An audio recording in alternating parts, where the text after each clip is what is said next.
Yo, yo, yo! Welcome to Team RaddTitan. Today we are on the weekly collectors chat. This is chat 254, and we are being joined today by one of the RaddTitan mods, long-term friend, great guy. This is Jason. This is the Prime Collectibles channel. So you're going to be able to, he'll be catching up with us. We're going through his room tour and he'll be going through the news of us and giving his thoughts on the latest updates. He's recently put up his video and it's getting some good traction. So head over to his channel and sub, like, do all that good stuff. Let's build him up. He's got some numbers, but we want more zeros on the end of them. So give him some support and some love. Welcome, Jace, man. It's lovely to have you in. Thanks, guys. Good to be back. Welcome. So just open a can. Sorry. I had to turn off my other page because I was hearing. I was watching in one screen video on this one, and I'm hearing your. Yeah, no, this time you're in the game. You're not watching the game, man. You're in the game this time. That's right. How are you finding things? How's your week been? Good, man. It's been busy. It's obviously one of the first weeks back after the holidays, so business is busy. Meetings all week, but yeah, it's part of it. It's actually nice to get back into things.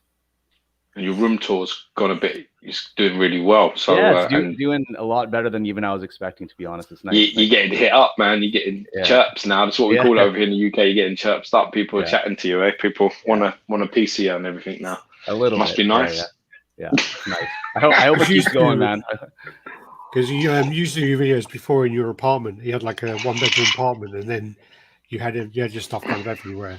And, and then you've been talking about moving for a while because we both were talking about it for a fair bit because obviously I'd moved as well. But you moved into that place which has a lot of space for collectibles, which is awesome. my poor girl. When we were looking for apartments, I was literally looking for a place specifically because of the collection, not because of this or that. It was literally just like, okay, is this going to fit everything? Yes. Okay, then this is a contender. Yeah. But whereabouts are you? Where is it that you live? I'm in Montreal. Montreal, Canada. Nice. Meant to be one of the nicest places in the world. It's a lot of fun, this city. Yeah, I'm from the west coast of Canada originally. I'm from Vancouver, but Montreal it's a fun city when it's not locked down with the COVID. It's funny because like everybody over here says that when you meet like Canadians, you almost feel like they're taking the piss for how nice they are. You're like, you're taking me for an idiot or something. You're taking the piss. Are you serious? There's a bit of truth to that for sure. It can't be too nice, right? Yeah, that's right. I need to get over there, man. But I hear it's cold as shit over there. It's you know what, man? When I moved from the west coast of Canada to Montreal, I thought it was. Can I swear on the channel? Or swear. Fuck it. We always do it. Who am I talking to here? Of course I can. I thought it was fucking crazy, man. I'm like, why did I do this move? In the West Coast, it like rarely goes below 0. So I wasn't used to it. I'm used to it now, man. Like when it gets really cold, you just don't go outside. You just stay inside, play video games, do what you got to do. And it's really, it doesn't get that cold that often. You know what I mean? Honestly, today's been -3 over here, Yeah, we're -3 today. Yeah. But I mean, we're expecting snow tomorrow. I don't remember what it's like in the UK, but in at least in Canada, in the West Coast, when it's -3, it feels cold because it's got that dampness. It's near the ocean. But here in Montreal, it gets cold. You throw on a big winter jacket, and you're okay. It's not as bad as you think. Yeah, but like over here, like when it drops to 0, like no one fucking like nothing works. No, I know. Like, can't get on a bus or shit. Like buses delayed, trains delayed. I've been there when it snows and everything's closed. The metro. Yeah, they're just like fuck it. It's just like school, isn't it? Well, we get that like the train that goes between my place and George's place. Literally, they stop it at night when there's leaves on the track. That's not. I'm not joking. When there's leaves on the track, they'll stop the train, and it's just like, oh my god. I read about this the other day. That in order for it to be something like called as snowing or some shit in this country, it's like the question was how much snow needs to be on the ground. How much snow does it need to be for it to be considered snowing, right? And me and my wife sitting there watching this fucking it's like a game, like the chase it's called, right? So whatever the fuck it was. So I'm sitting there and it's like the options were, I think it was the wheel actually. The options were 1 centimeter, 1 inch, like 10 inches, or it was like one fucking snowflake. The answer's one fucking snowflake. Can you believe this shit? To be considered snowing in the UK, one snowflake has to land on the ground. They're like, yeah, it's snowing. Shut everything. Shut everything. Yeah. Nobody's going anywhere. Fuck. Well, my ex was from Sweden, and literally every time it snowed, she was just like, "Why is it shutting down? This is nothing." Yeah. You pussies. Yeah, that's what the West Coast of Canada is like too. Well, not all the West Coast, but especially Vancouver, British Columbia. So, Jace, let's talk about you, man. How long have you been collecting for, brother? Make you stronger. Yeah, they do. They do make you stronger. So collecting, I mean, it's an interesting question because I've been collecting like Transformers and GI Joes and stuff like that since I was a kid. I never really stopped. There was that period when I first found out about girls that I kind of stopped collecting stuff and a little started collecting them. Yeah. I started dating my my collectibles. No, but like I think when I turned around 17 or 18, when did eBay first become a thing? How long ago was that? It was a long while ago now. When eBay first became a thing. I think that's when I first started realizing that I can start collecting all the stuff I used to have when I was a kid. So whenever eBay started really becoming a thing, I started buying loads of old Transformers I used to have and all that shit. So I think that's probably when I started my like adult collecting. But statues, I really started getting into statues only a couple years ago. 2019, I think, was the first one I bought, and I started talking to you guys soon after that, getting some insight because it was all new to me. Tell me, who was the first? I always like asking when people like starting this game. Who did you see? Like when you were in it, when you started it, like who did like? Because like for us, the first real videos that we saw, that me and Alex really saw was I would have to say it's Lou and Vic stuff. Mine it was Victor's stuff. Victor's stuff was my sort of go-to guy. Really, I used to watch his stuff. Victor and Lou, and then Mad X, and then that dickhead BMR. Even the other dickhead as well. Scammer, isn't he? Scammer BMR now. It's not a dickhead no more. He's upgraded. Scammer now. Whatever he is, fucking idiot anyway.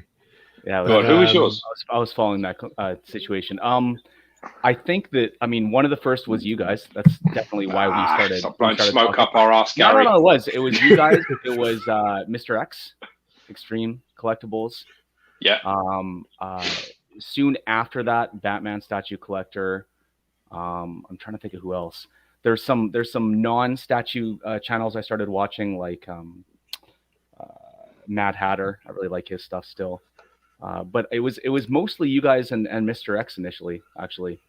Those are the ones I kind of says he was watching us back in 2016. That's an OG motherfucker right there, man. Yeah. OG. All the ones that you guys talked about was before my time, because I didn't start watching videos or the channels until late 2000. You know, he's actually even to this day, like Victor. I think Victor's stuff is still up there. It's worth watching. It's worth. Honestly, it's worth. I mean, he was an OG. He was like a real good guy. Quite sad. I mean, like when you see the old channels, like as I say, Victor, Lou, even some of the other ones where you remember them being quite big channels at the time, and you look back over their numbers, and you're like, wow, they haven't got as many views as you think they deserve, or over that time. They should have accumulated over that time. And you look at them, and you're like, wow, they should have like much more numbers than that. Yeah, it's funny how that works. Was another one actually. I watched a lot of her videos, a lot of the tours, the shows. Yeah. She's class. She's one of my favorite people to meet. I'm always happy when I meet her. Yeah. How often do you guys actually meet up in person? I mean, since I've been a mod with you guys, it's been COVID almost ever since. So George and I or Rebecca? Well, no, you guys. I know you're in the same spot. You guys meet up often, but I mean, in terms of Nick and the rest of the guys, how often do you guys see each other? Never met Nick. Really? Never met Cisco. You met? Never met Sand Scorpion. Never met him. Yeah. Never met Adam. Have I met Adam? No, never met Adam. No. We see Vass. We see Vass. We see Mike. I see Mike all the time. So Mike, we see Mike all the time. I think Mike's been in a couple of your reviews in the past, hasn't he? Yeah. You just look for the guy who looks like a hostage. Never met Sean. No kidding, huh? We need to all once this craziness is done, we need to all meet up somewhere. Yeah, man, I'm fucking At a well show up at for some that. point. Yeah. But you might want to get me quick, man, before my twins get it. Oh yeah, jeez, that's right. Congrats, man. In person, Thanks, congrats. Man. Wow. Thank you. Crazy. Yeah, crazy. I don't even know how you see the members of the chat on. Oh, here you go. What's that? No, I'm just trying to look up the members and see if I missed anyone. Jason, Gooch, never met Kevin, never met Sean, never met Zach. No, it's just literally Vass, Mike, and George. Crazy. Yeah, mostly. Yeah. It's a couple of other mods that were in we met before as well. Yeah. But yeah, did I answer your question in terms of collecting?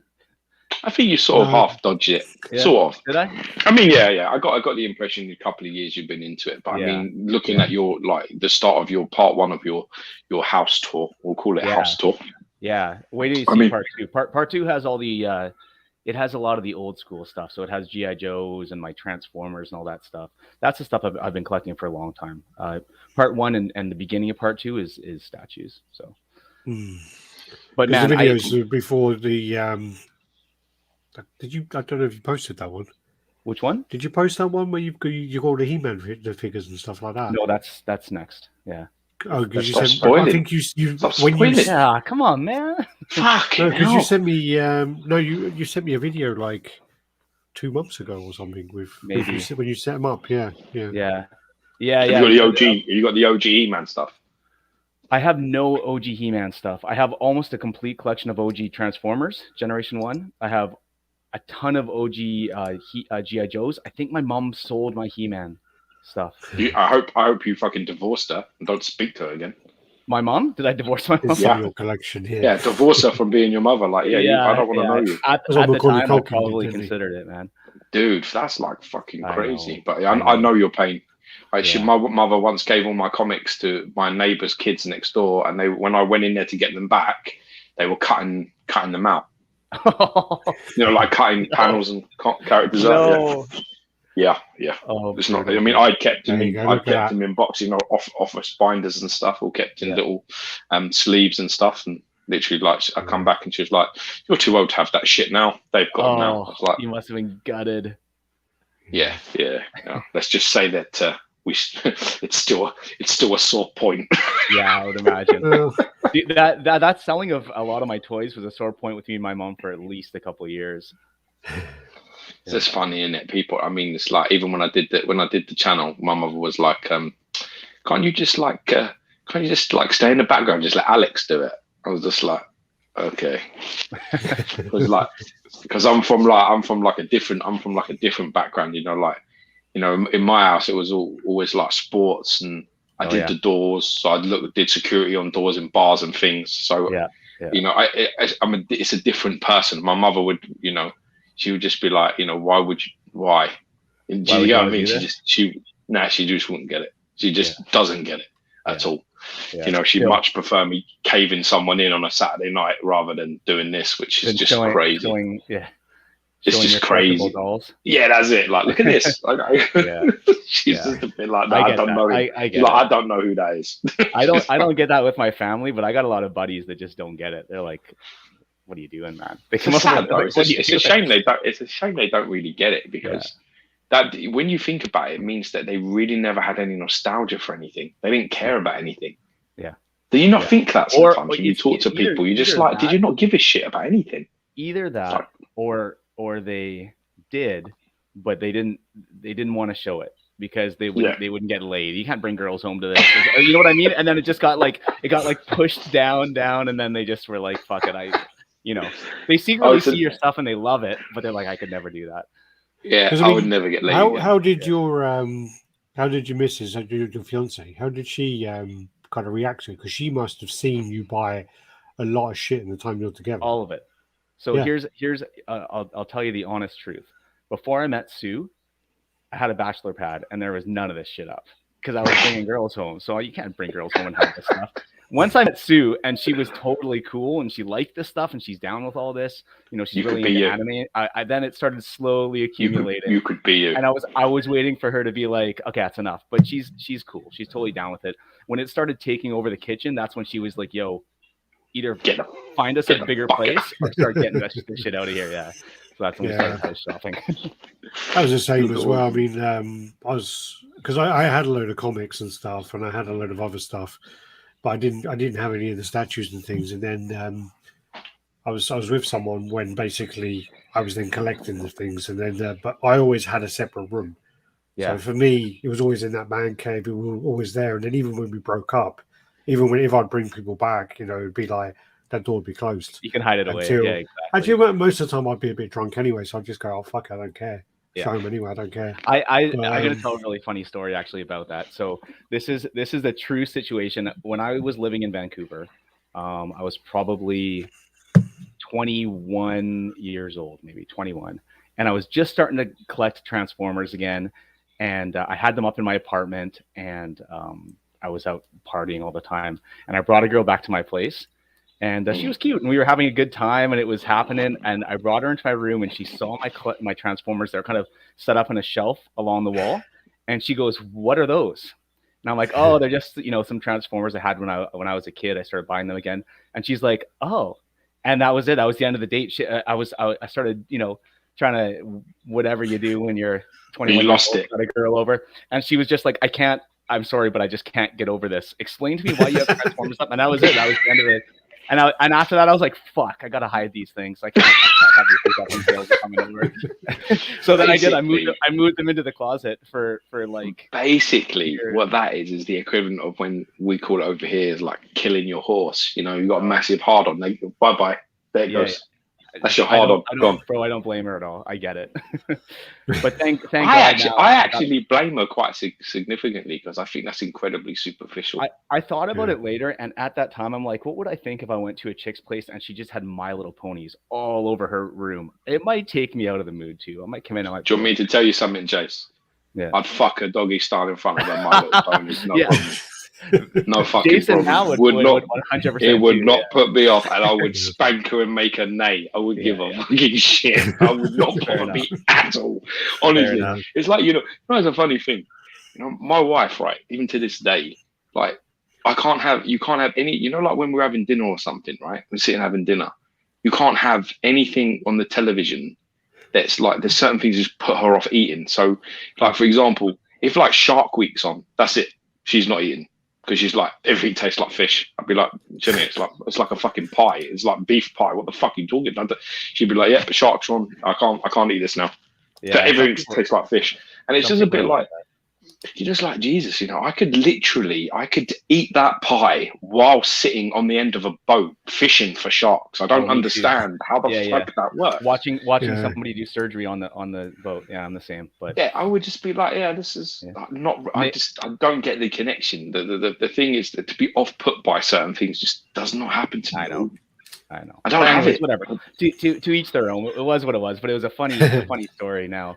Let me ask you the question, though, Jason. The question is, if you went in there and you saw, you saw a cute girl and she had My Little Ponies of like she collected. Now I'd be all over that shit, man. Yeah, for sure, 100%.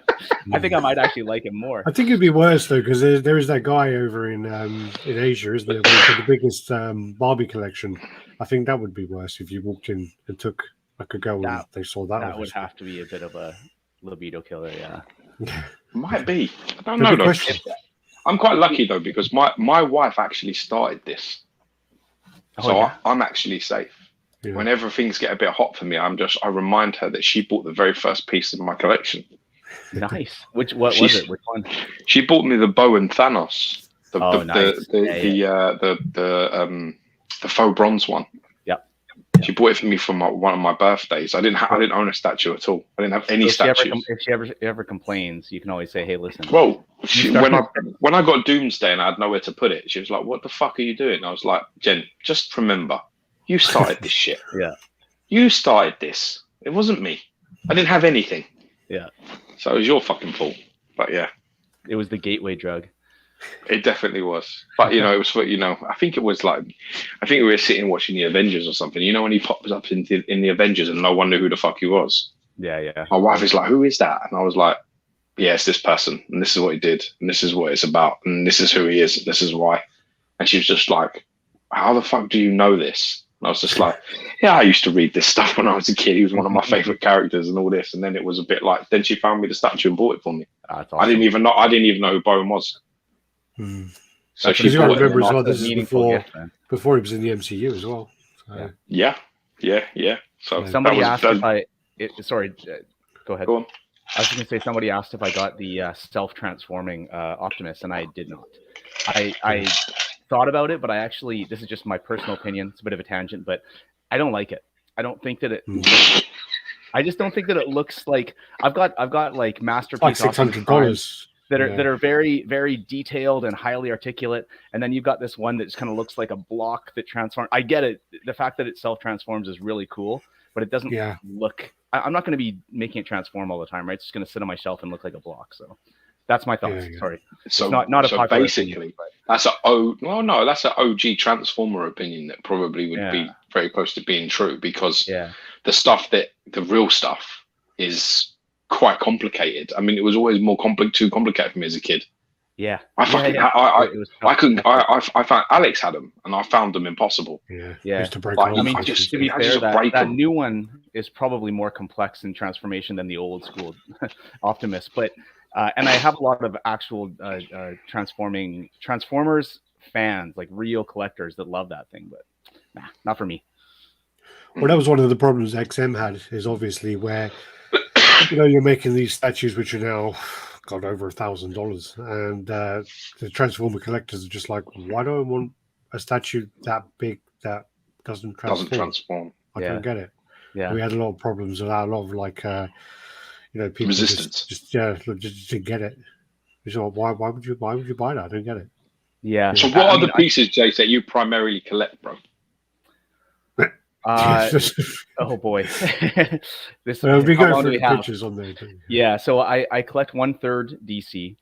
I'm trying to get a lot of my DC stuff is Batman or his sort of associates. Flunkies. Yeah, or his flunkies with some of the villains as well. And then I have the odd other DC character I like you see. I got Superman, of course, and then I have some of the Justice League Dark. I have 2 more of them coming. I have Zatanna coming. And once Prime 1 officially puts Constantine up for pre-order, that'll be a day one for me.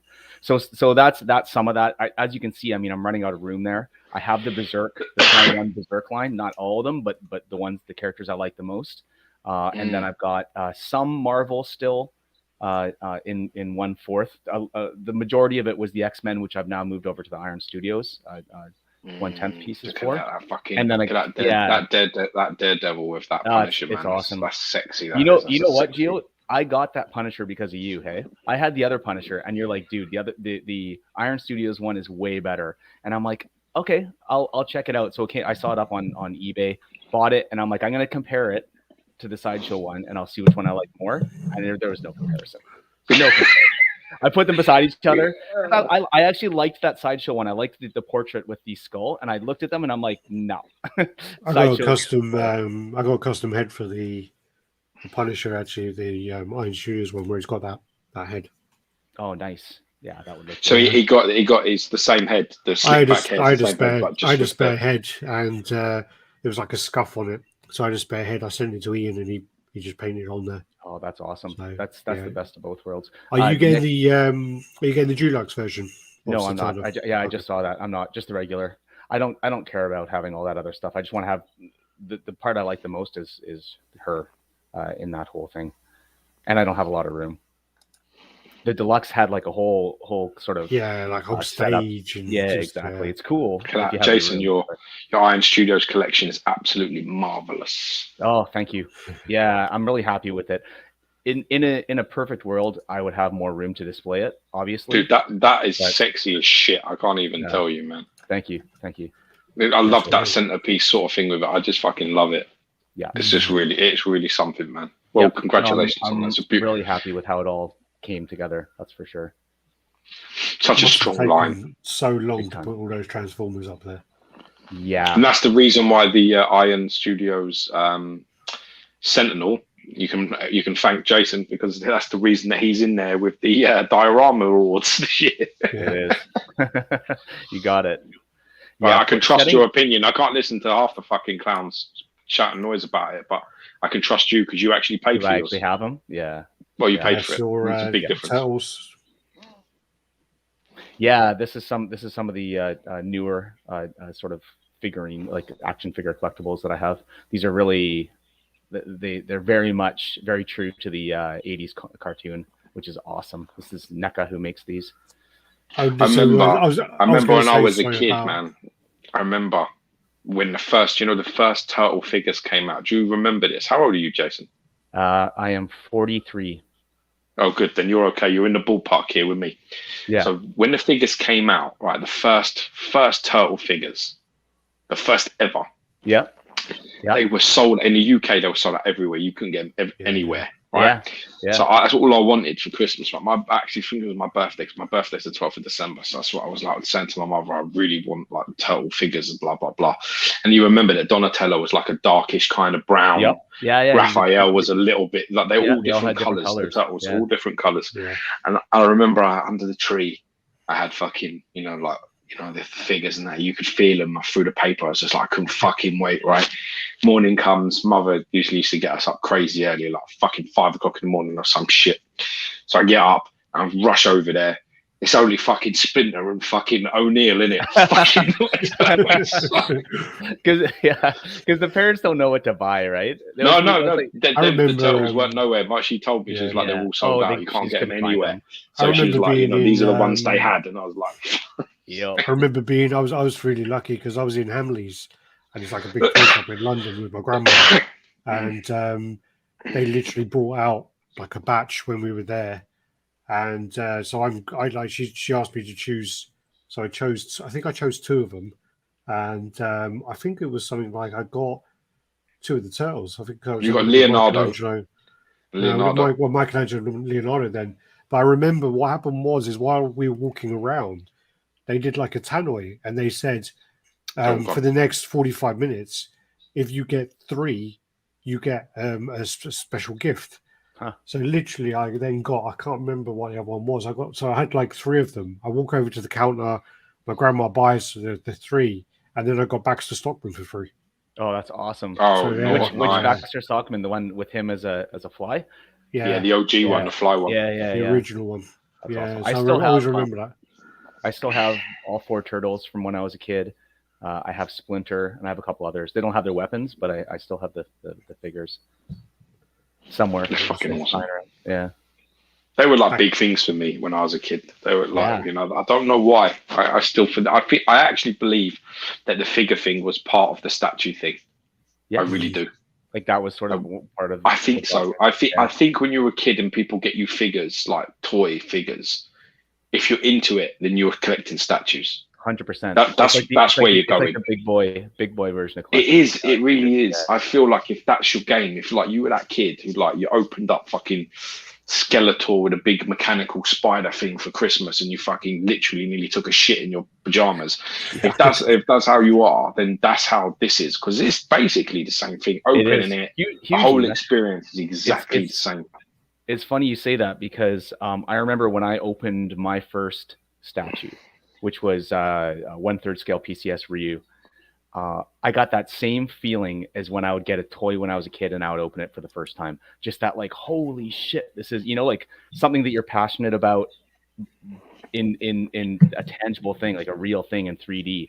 And when I opened, when I took that statue out and looked at it, and it was just massive, I got that same feeling. It took me right back. It's probably what got me into. But when you were, why I say that? When you were a kid, you collected figures, right? Yeah. Did you do this thing, right? Now, this is what I used to do, and I know Alex used to do it as well, because obviously I was there when he used to do this shit when we were really small. But did you do this thing where you literally had your figures, right? And you'd put their weapons in, and you'd set them up all around your room. You'd put them like fucking, and you'd be like, I'm going to battle, I'm going to go through, and whatever, and you'd set them all up, right? I actually think that is the precursor there. to the whole point of the statue part, where you unbox it, you put it all together, and then the next part is I'm going to get it and I'm going to put it in with this thing and that thing and set it up next to this one, and I'm going to adjust it and they're going to look like this. That's where I think it comes from. Big time, I think man. it starts there, and then that's the moment, because your job isn't done until it's set up. Yep. You know, I got probably... Doomsday in, and I was not happy. Even doing the review, I still wasn't sure if I was happy. Now I'm delighted, because I've now added, you know, the cape, the ripped Superman cape, and you know, I posted the pictures earlier. But look, have a look. I don't know if you can see. I'll turn it so you can. I don't know if you can see. Can you see him? Yeah. Oh yeah, for sure. So like I've added like the Superman capes ripped to his hands all across the base, all bits of Superman capes stabbed through all the bases and stuff. I've got the broken Atlantean fucking spear there from the King's trident. Yeah, I snapped it in half. That looks awesome though, man. And then I've got the sword. I've got Wonder Woman's sword just in the corner there, like a proper metal sword. Just like I've got like relics and things. I wasn't happy until I got it.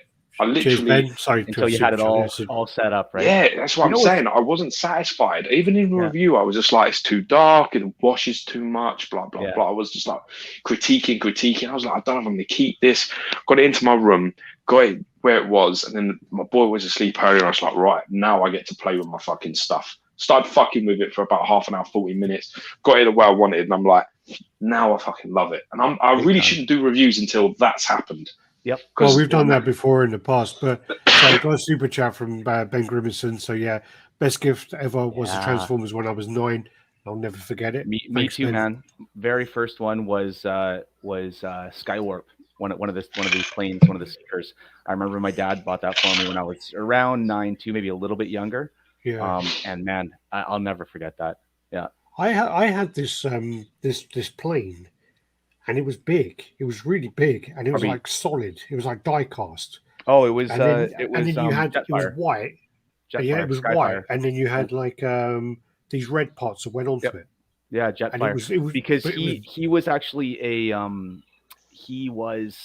his original toy was what's that Japanese series called where the planes oh man, I'm just having a mental block here. But he was from another an anime and a toy line. Go I think they said about they said about on the Toys That Made Us. They were talking about that. Yeah, fuck, I can't remember what the name of that show was. How can I not remember? Anyways, whatever it was, they took him from another line, and he was even a different quality. He had a ton of die cast. He was nice and big and beefy. Yeah. Well, do you know the funny thing about that? We'll say it. I can't remember. I had that, and I don't know how big it was, but I remember it being like when I was a kid. I remember it being massive and like really heavy. And he was big. Robotech or Saber Rider. Robotech. Cheers, Carl Ripley. Yeah, so I mean, I had that, and I remember it being like really good quality. And I remember like it was quite expensive. I remember it being expensive as well. Yeah. And then George wanted it. He wanted it, and he was like, "I want that from you." And he traded me like 4 or 5 Mega Drive games for it. And I traded them with him, and I got all the games. They weren't the best games, but I traded. Like still at that time, games didn't go down that cheap. No, they would go down like they would sell for £45. And then they would go down. The cheapest they would go is £20. Yeah, you would never get lower than that at the time because cartridges were quite expensive. But 4 or 5 Mega Drive games, and then a week later, he basically traded the Transformer for like a helicopter for G.I. Joe. And then about 2 weeks after, no, I know with Adam Asnan, and then about 2 weeks after that. I wanted the G.I. Joe helicopter because he didn't even collect G.I. Joe. That was the funny thing. So I wanted the G.I. Joe helicopter, so I gave him like a couple of porn videos for it. And then No. So I ended up with all the Mega Drive games and the G.I. Joe helicopter. I ended up losing half a stone in fluid body weight. It was a Macross. I think actually Robotech was the North American version of Macross. But yeah, that's what the toy was. But yeah, no, I remember that one too. It was huge. The best Transformer I remember that I remember a mate of ours actually when we were kids, Stephen Swain, had Scorponok. Oh yeah. The purple and lime green one. I never got him. Yeah, he was and he was fucking massive, right? And then apparently had like, I remember it had wheels, right? That when you like went across the ground with it, its legs moved. Its legs fucking did that. And I was a bit like, that's fucking awesome. And it was massive. It was huge. It was one of the biggest Transformers I've ever seen. Yeah, it was. And obviously, I was about 6 or 7 or something like that, probably at the time. So Jay, what was that Transformer called I had? Skyfire. He had 2 names, Jetfire and Skyfire, because I think in the cartoon they had one name for him, but the toy had a different one for licensing reasons. But Jetfire. So am I assuming, Jay, that you collect Transformers statues as well, and not really? No, I don't. Proper Transformers. Dude, thank God I have a full collection of Transformers, because I would have got into those XM Transformer line, and it would have been rabbit hole for me. I'm quite surprised you wouldn't even go, because I'm quite surprised you wouldn't go with the smaller ones as well. Do you know, like the PCS cell shaded retro ones as well? Cell shaded, yeah. I just feel like that box is ticked with my masterpiece Transformers.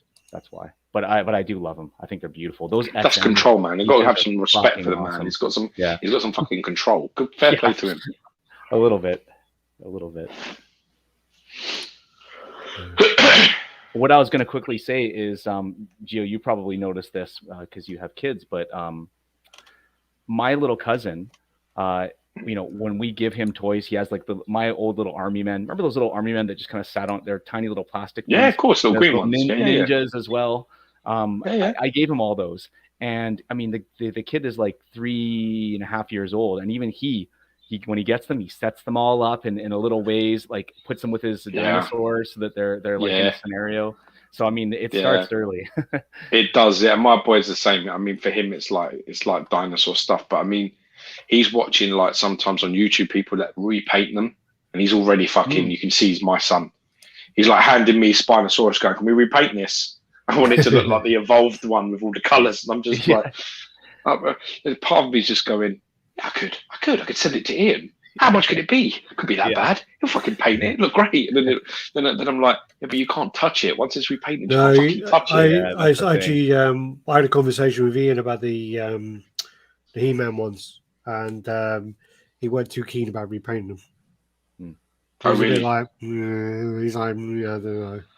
He didn't seem too keen about it. Yeah, but you talking to Ian and me talking to Ian, 2 different conversations. I mean, you could probably if I said to Ian, paint his dinosaur for me, he'd be like, yeah, fuck it. Because I'll tell him exactly what I wanted. But the problem is like I say, there's this line where he is still a child and he doesn't understand. If I got that back in and it was like, look, mint, I'd be like, yeah, you can't fucking touch this. Yeah, exactly. He would be like, you know how much Daddy spent on this? Yeah. I can't do it. Yeah. So, I mean, because he sees me talking and stuff about repaints, and I'm sending us to get repainted, and he's like, oh, really? And all this sort of shit. So he's like it with his dinosaurs and stuff. And that's just really funny how they imitate you a little bit. It's quite funny. It does make me laugh, and you definitely can see it because he does it. He sets all these dinosaurs up, and he likes the rare stuff, man. Yeah. We got him this hybrid T-Rex thing, right? The original Jurassic Park figure, like it was like a hybrid T-Rex that they made with like it's quite rare in terms of like figures and things, and we keep our eye out for that sort of shit. And when I say to him, "This is quite rare," he sits there and goes, "This is really." He tells people, he's like, "This is really rare. Not every boy and girl has this, This is a rare dinosaur." I'm just like, he's fucking mine. He's mine all over this boy. It, honestly, almost every one of your statues is like rare, repainted, right? Yeah, exactly. So he's like, this is rare. I like this one. Like, you're just like, oh, okay, you're already fucked. Sorry, boy. I've ruined things for you before you start. Well, you've ruined things for your pocketbook, is what you've done. Aye, yeah, that's definitely true. But you know what, man? There's nothing more fun, man. There's nothing more fun than getting to see that. I'm like literally waiting for him to get to an age where I can sit him down and like watch. Like, I want to watch him. At the moment where he realised that Vader's Luke Skywalker's dad. I want to be there for that moment. Yeah, there's like a moment in film history. I just want to be there when these things are happening. Like, I'm not going to look. I'm just going to look at him and be like, "Oh, is he fucking?" You know what I mean? I want to see his reaction to it because it's brilliant. Shit like that, I can't wait for. I don't have kids, but I would imagine that is one of the best things of having kids is being able to share those things you're so passionate about with your kid for the first time. Yeah, I mean, it's the same, like, I mean, Alex was round there painting a T-Rex the other fucking day with him. He got like a money box or some crap money box Christmas present thing that Alex ended up painting. Oh, it does glow in the dark, Alex, by the way. I just want to tell you. I tried to take a picture of it for you, but it doesn't translate. No, yeah. Because it was I was painting that with him yesterday, and his stupid grandma told him that what you do is you paint it, you fill it up with money, and then you smash it to get the money out, right? So he's there, like, okay, can we smash it then?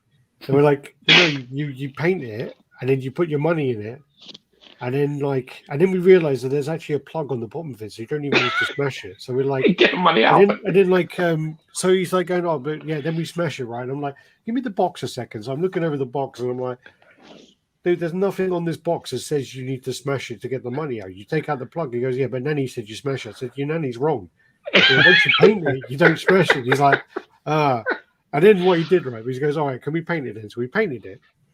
And then he starts asking for money to put in this. So he's asking everyone, I've got to fill out with money now. Can I get some money off you? So he's like, okay. So we put money in. And then I put some coins and whacked it. And then he's like, can we smash it now and get the money out? It's like, dude, I just spent half an hour painting that. You ain't smashing it. I've had to hide it. Yeah. Do you know what I'm using as a coaster? Come on.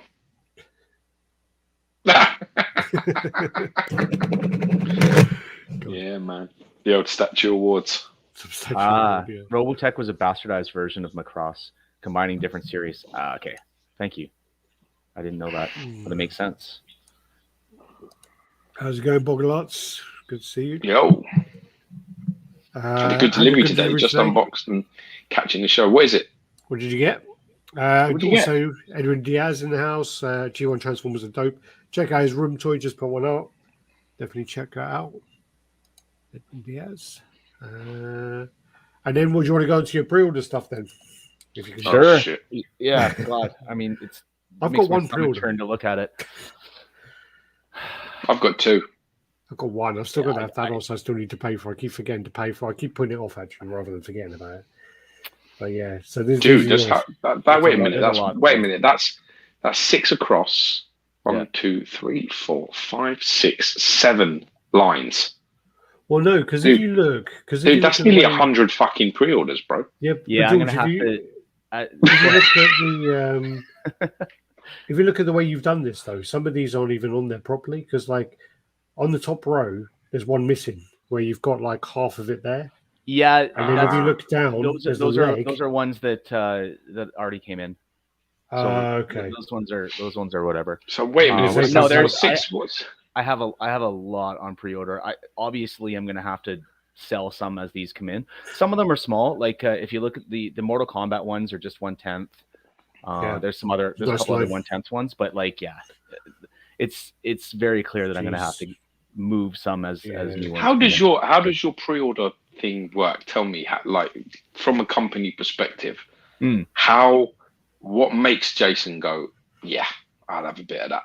Oh, that's easy. I just I'll see it either on Facebook or whatever, like I follow a lot of these studios on social media. If I see something that I'm like, I need to have that, then I pre-order it. Simple as that.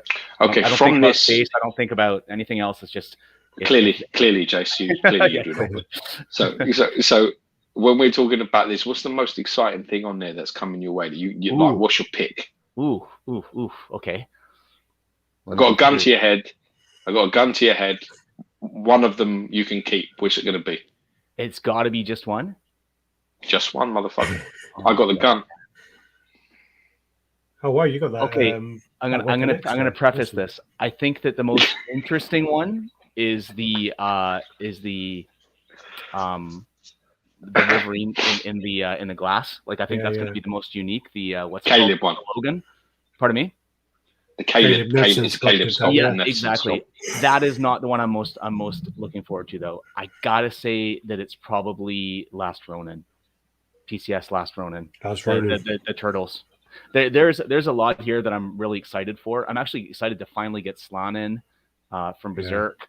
I think that there's a number here I'm really excited for. Oh God, you got that Major as well from Ghost. Major Kusanagi. That's another one. Expensive, that piece. Fucking expensive, man. I I tossed. I was that one took a long time to finally pull the trigger on because it's really expensive for a 1/4 scale. Yeah. But I love Ghost in the Shell, like fucking love it, so I had to buy it.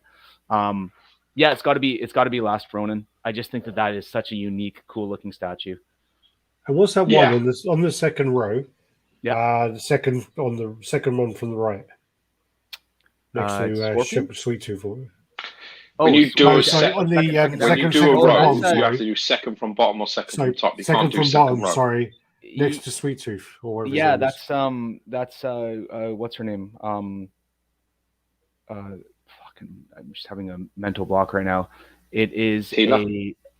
No. It's a Nintendo game. Hold on, babe, are you there?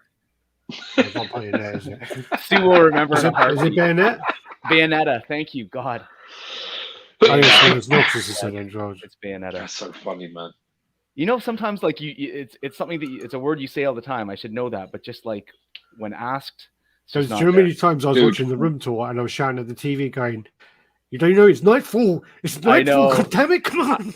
Dude, I was watching my second video. There's a couple times that I just completely say something wrong. I'm talking about one of the Darkstalkers figures, and I'm like Dark something or other. And I'm like, dude, I know that. Just it happens. On your Transformer video. You're always like, it's really funny because it's the same with like Mike. Like with Mike. Yeah. Like you're talking to Mike, right? And he's like knowledgeable and articulate and fine. And then you put a camera on and you go, "So Mike, what do you think?" And he's like, you're just a bit like, what the fuck, man? You know everything to say. You've got an opinion, and it's a good one, and you've got the things to say, and they're good points. But the second the camera's on you, you've got this pressure.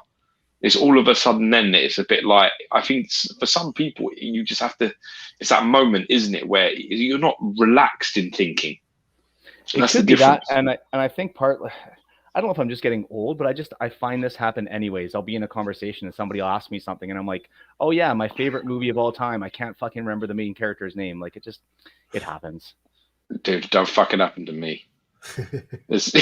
I gave you an out there and you didn't fucking take it. Now we've got to worry about fucking some sort of mental problem we might have.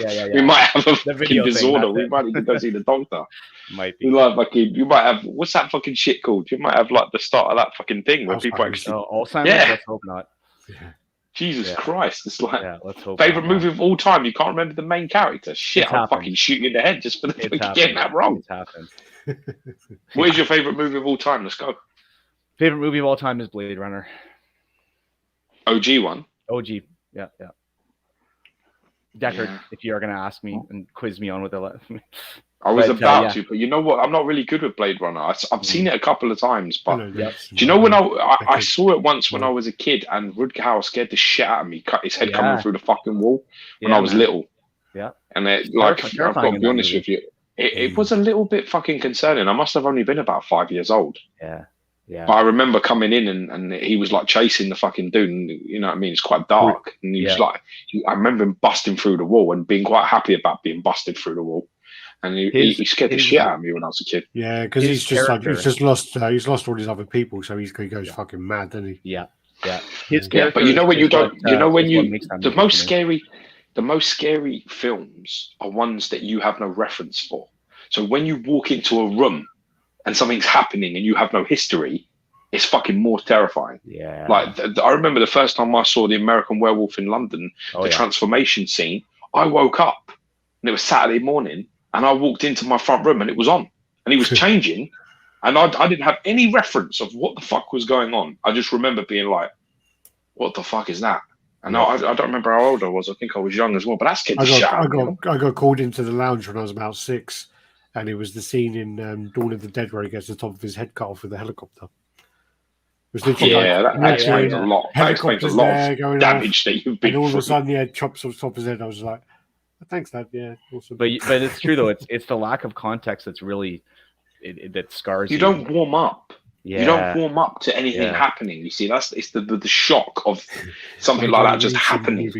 Jerry, I will challenge you on movie trivia all day long, buddy. It's still my favorite movie. I went to film school. I love films. Blade Runner, that moment at the end where Rutger Hauer's character has sort of a monologue, it still makes that movie for me. Yeah, it's my favorite. But didn't he was given the script of that, and he literally looked at it and he was like, he ad-libbed it. Nah. Yeah, he's like, nah, he redone it all. It's funny you say being like a film media student is because Alex was, and he was told to watch that a lot. Like they told him to reference that a lot. No, he had to watch it a lot. It's one of those movies that like I sometimes don't like saying it's my favorite movie because it's really played out. It's like there are certain movies that in film studies they love to show you the certain scene in Goodfellas, whatever. Am I funny? Scorsese, no, not that scene. There's a lens. There's a scene in that where they do something interesting with the lens. Anyways, but at the beginning where they go through the restaurant and everything. That's definitely one of them. Yeah. Do you know Val Kilmer? Yeah. He sent off a video to Scorsese to be Harry Hill. Oh, yeah, he sent a video off he actually there's a documentary called Val that just came out, and one of the things he used to always do is he used to make short films all the time. And when he would do his test shoot stuff, he would actually do make a short film to send to the director, and he did it for Harry Hill. He wanted to be. No way, I didn't know that. Henry Hill. Sorry, Harry Hill's the up there. Yeah, Henry Hill. But yeah, Blade Runner is one of those movies. I get it. It's kind of like saying The Godfather is your favorite movie, but I just my favorite movie is Rocky IV, so that says fuck all to me. Nice. I literally have no shame in saying that. It's not because anything has best soundtrack, greatest soundtrack known to man for training. And every time I used to come home from school, you used to want to watch it all the time. With Blade Runner, I was told. Well, basically, I watched it when I was younger, and it was one of the films where I liked it, but I didn't. I watched it a couple of times, but I wasn't crazy about it. But I liked it, and then what happened was I did film studies, and we watched the original version, and then we watched the director's cut, and then we went to the cinema to watch it in the BFT, and then we watched it with commentary, and it was just like, oh God! So then after that, we had to write essays about it, so I had it playing in the background and whatever, and then I didn't watch it for years, and then when the new Blade Runner came out. I remember being on the plane, and Blade Runner came up as one of the movies on the plane, and I put it on, and I was like, I'll put it on because I wanted to put me to sleep. And I watched I watched the whole film. Yeah. And I was like, yeah, it's a good film. It is a good film. What's your favorite? Much better than What's your favorite film? Both you guys, actually. You just said Rocky. Well, I know Gio's now. Rocky IV. Oh God. Four Drago. I give it because it's a film I think that I can relate to most. I think in terms of I don't know. I think it's I have all the tunes on my soundtrack when I've been boxing and stuff like that. It's a motivational thing for me. Yeah, for sure. And never being beat. I don't quit. I'm not that. That's just not in my makeup. People say I can't do something. I'm terrible at trying to prove it I can. So things like that. There's a resonation of that story for me. That you know what I mean. So I sort of get it. That is one with Ivan Drago, right? It is, yeah. But there's like a powerful moment as well where his wife doesn't even believe, because she's when you watch all the Rocky films and stuff like that, there's important bits. Her importance never can be underplayed. In the first film, when the score's being read out, the biggest fight in his life, she comes through the ropes and loses her hat, and he says "Where's your hat?" You know what I mean? And he's you know what I mean? He's more concerned. That's a very powerful moment. Yeah. Because of that moment. And then in the second one, she nearly dies giving birth to his child, and then she says to him to go and win. She's the motivation. And then when he doesn't believe in himself in the third one, she's the one that says, what are you scared of? You've got nothing to lose. And then he can win. You understand? Then in the fourth one, he is completely alone because she does not believe, and she makes it clear, you can't win. Yep. You've seen what's happened. You can't beat this. Yep. And he has to rely sort of on himself to get it done. And I can't. There's something when you're a kid and you've watched all of that. There's something powerful there for me. And having this opposition, this huge opposition that doesn't seem to have any weaknesses, that doesn't seem to have any flaws, is a very powerful sort of film. And I think there's something about that. You know what I mean? It's we've all become a little bit soft. People are soft today, and everyone's looking for an excuse and an easy fucking way to get out of something. Yeah. No, you know, I'm like a big Man United fan, and we got this new manager coming at the moment for football, right? And he's like a German, he's like a hard-ass German, and everyone wants to leave because he's hard, because he's making them work, and it's just a bit like everyone's so fucking soft. Yeah. No one's going, no, hold up a minute, I will do this, I will, you know, I'll listen and I'll learn this and I'll get better and I'll, you know, it's all a bit like, nah, fuck this. I don't want to be it. Like a tangent question, because so my brother and I grew up as Man U fans because we have family right outside of Manchester, and we used to get the jerseys since we were kids, so we always had the jerseys. And I didn't know that so many people hate on them because they were so dominant for so long, right? That's why. Part of that team that people would shit on you if you liked Man U, and we didn't know that. We're from Canada, and we'd be sporting these Man U jerseys. And then as we got older, people were like, "Oh, you're a Man U fan? How much shit do you get, or have you got in the past for being a Man U fan?" No, I don't get shit. No one's stupid enough to come over to me in a Man United shirt. So honestly, fair enough. I remember I was in Kavos, and I was in like a Greek island. I'd done like, we've been out there, single life and all that, and I'd been watching the game over there, like on the TV and stuff, because it's funny, you can watch all the UK football in every country but the UK most of the time. So I think we played terrible and lost, and some guy in the evening came and he was wearing a jersey, and I said to him, we played shit, didn't we? And he just wanted to fight me. He was just he didn't sort of get the relevance of the we part. I was like, not fucking you. relax. But he's got his back up because he's probably so used to people shitting on him. Yeah, exactly. But I mean, to be honest with you, I think probably you get it more probably from where you are. I think because over here, you know, Man United is one of the most supported clubs in the world. Yeah. So, you know, you go over to Thailand, or you go over to like places like, you know, countries that don't have much as well. Like even fucking like countries that have got fuck all. They know who Man United are. True. They know who Liverpool and Man United are, like Real Madrid, the really big teams. So it's just hate from fucking because you're successful. But no, I don't really get any. I mean, the biggest times you're going to get trouble with wearing one of them shirts is if you're caught in an away ground wearing one. Or if you're up in Manchester and it's like against Man City or something. Yeah. No, because Man City got no fucking fans. No one in Manchester supports Man City. So you couldn't fill a living room with Man City fans. There's about 6 of them in the whole world. You can't even fill their own fucking stadium. Fair enough. So don't worry about that. Sorry, Alex. I wanted to ask you just what is your favorite movie though? Before we move on past that, I'm curious. God. If it's like, it's not the best movie ever, but like I love RoboCop. Yeah, I do love it. It is a fucking good movie though. I watched it again recently. Film. Yeah, I watch it all the time, and I just think it's, for me, it's just entertaining. It's just the whole thing about it is quite funny as well, and the kind of predictions about like Detroit and all that, you know, kind of pretty much happened, didn't it? But so it was kind of ahead of its time, and then there is like, as a film, you know, student and stuff like that, it had a load of like underlying issues as well to do with like Vietnam and a lot of symbolism, consumerism, and even with Dawn of the Dead as well. I think as well, when I was a big fan of Dawn of the Dead for a long time, but it is quite boring. But like the OG Dawn of the Dead, the one in the morgue, I did like that for a long time, but then once you watch it back a few, he was crazy. Alex was crazy into horror for ages, like really badly.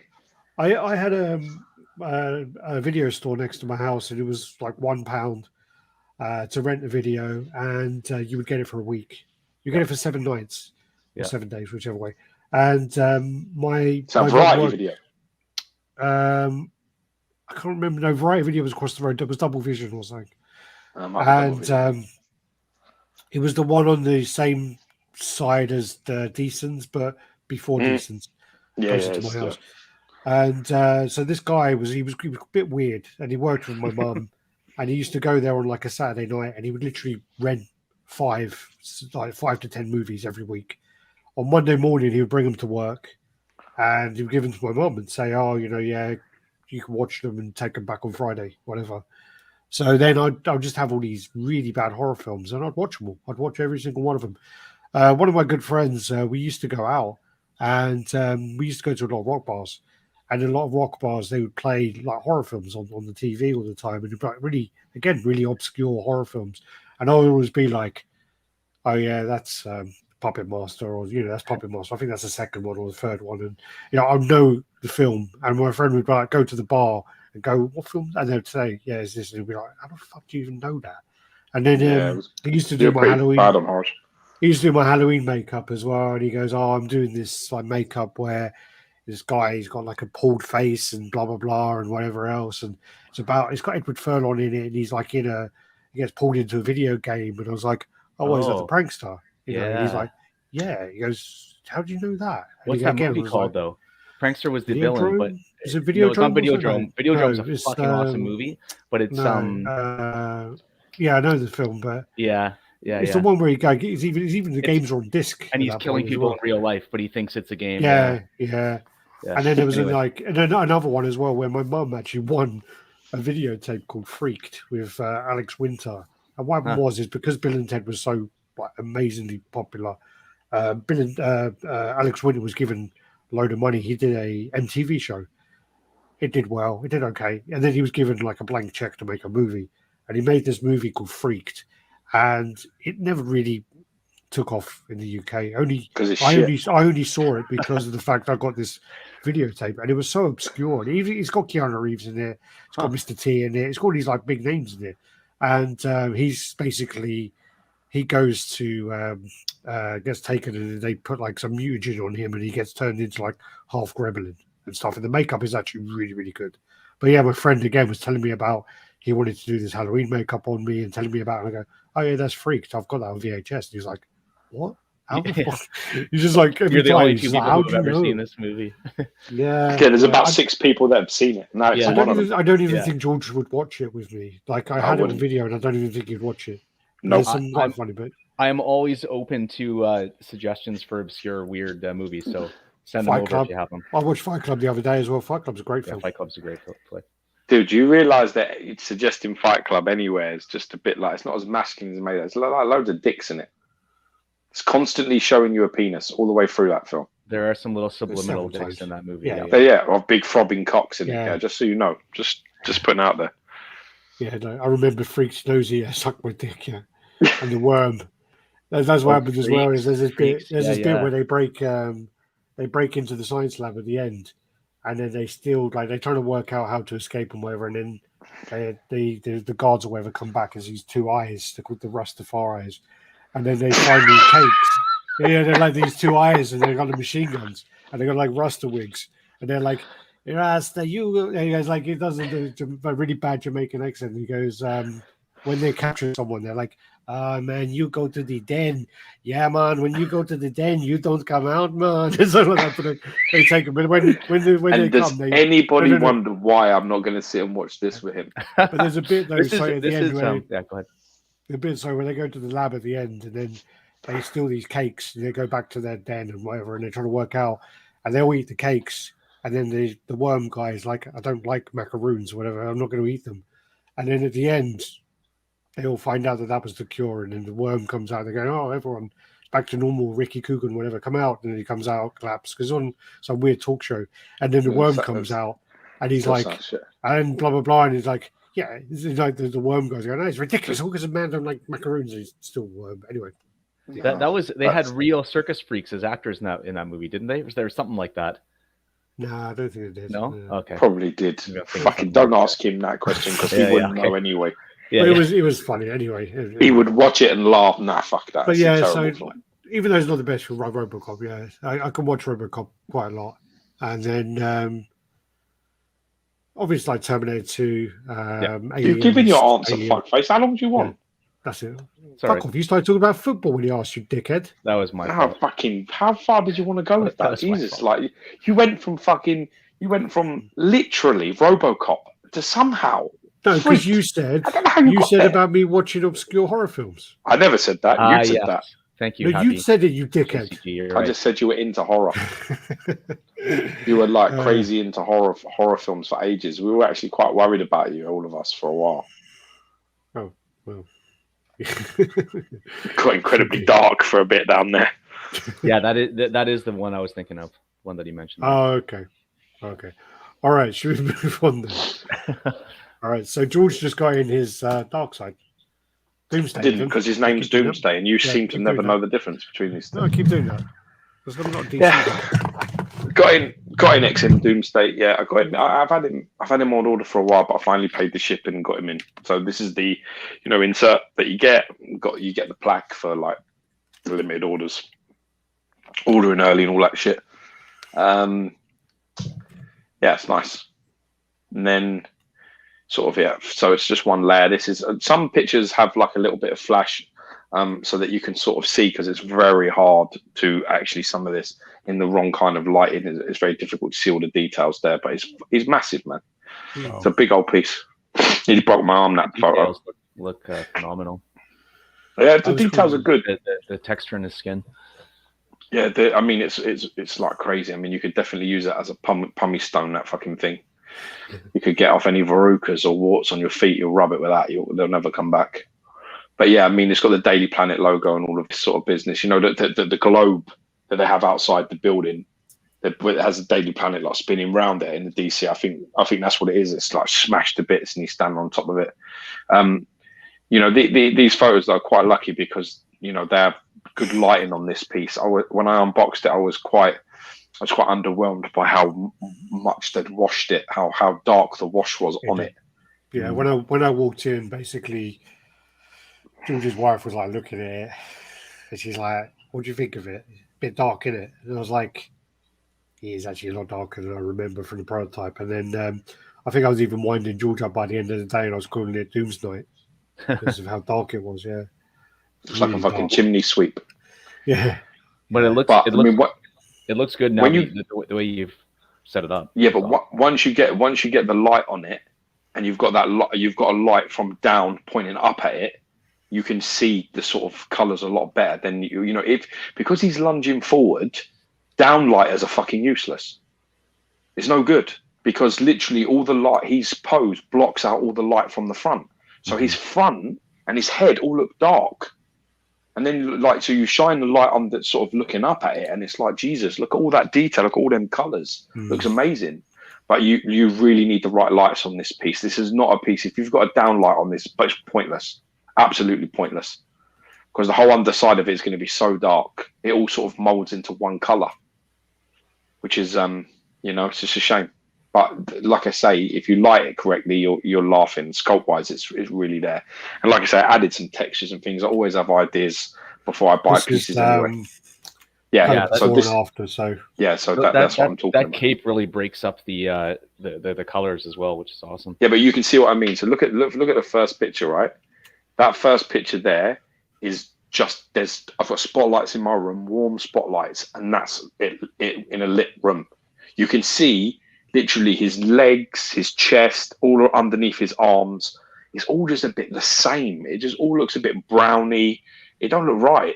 And then, so the next picture, all I've done on the next photo is literally pointed a lamp. So I've got like a warm lamp. I've just pointed it upwards at him, and I've added the cape and the sword and the trident thing. That the cape breaks up that sort of sculpt monotony of all the similar type of colours. The colours on there like a brown, like a bronze, and a gold, all them kind of things. But they're all a little bit samey, They're a little bit samey when you put it all together. But I think you can see what I was going with. I think it looks a lot better now. Looks a lot better there in that shot.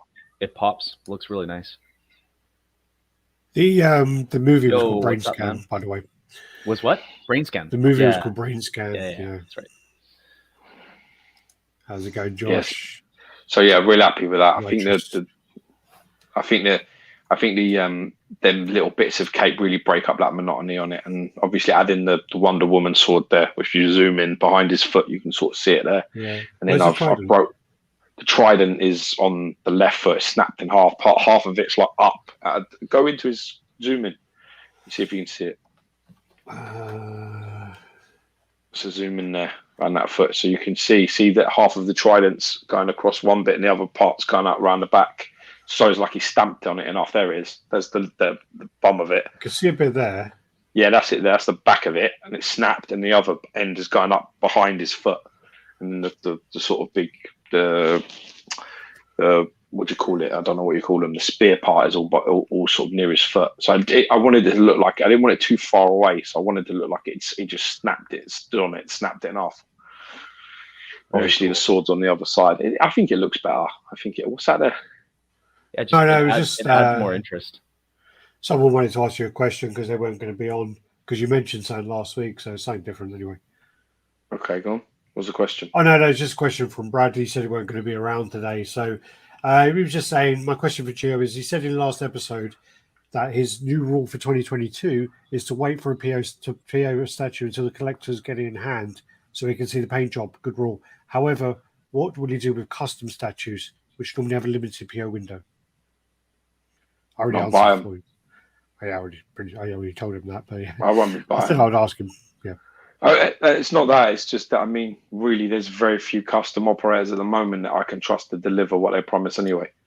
So, to be honest with you, you've got to be very careful. With customs, you've got to be super careful. I know how it is, man. This elitism has really paved the way for customs over the last 2 years, which has been, fear of missing out syndrome, and got to be in all the groups and got to fucking remortgage your fucking house and sell part of your business off to be able to fucking stay in it. It's all just incredibly sad to me. For me, I think if it's one of them ones where it's like, you know what, you got to buy it now before you've seen fuck all, otherwise you're not going to get it. It's just a bit like, well, let it go. Yeah. Well, a lot of them are doing that with renders. There's a group that does it with renders. And sometimes they'll go, we're thinking about doing another Venom. And then they'll you ever seen Heat? Oh, yeah, a long time ago, yeah. There's a part in Heat that you should take advice of, where Robert De Niro basically says to Al Pacino, don't get involved. Literally, don't be prepared. If you are not prepared to walk away when you feel the heat, if you can't turn and walk away when you feel that heat at the door, then you're not ready for this business. And that's the situation. Never be that invested where you don't think. If you're buying just because you have to, then you've got a problem and you need to fix it. Because the truth is that nothing, this is a hobby. Nothing in here matters that much. Life will continue. Life will go on. Don't put yourself in a position where it's like this is controlling you. And I have that rule in my life with everything. Other than my wife, my son, there is nothing in this world that I can't walk away from if I need to. If it becomes toxic to me, or it becomes to a point where I don't feel the benefit of a relationship, I will literally drop it like third period French. No problem. I can do it with drink. I can do it with gambling. I can do it with anything. I can do it with this hobby. I can do it with games. I can do it with films. I can do it with a football team. I can do it with anything. If it starts to be getting toxic, where it starts affecting me in that kind of way, I'll just walk away.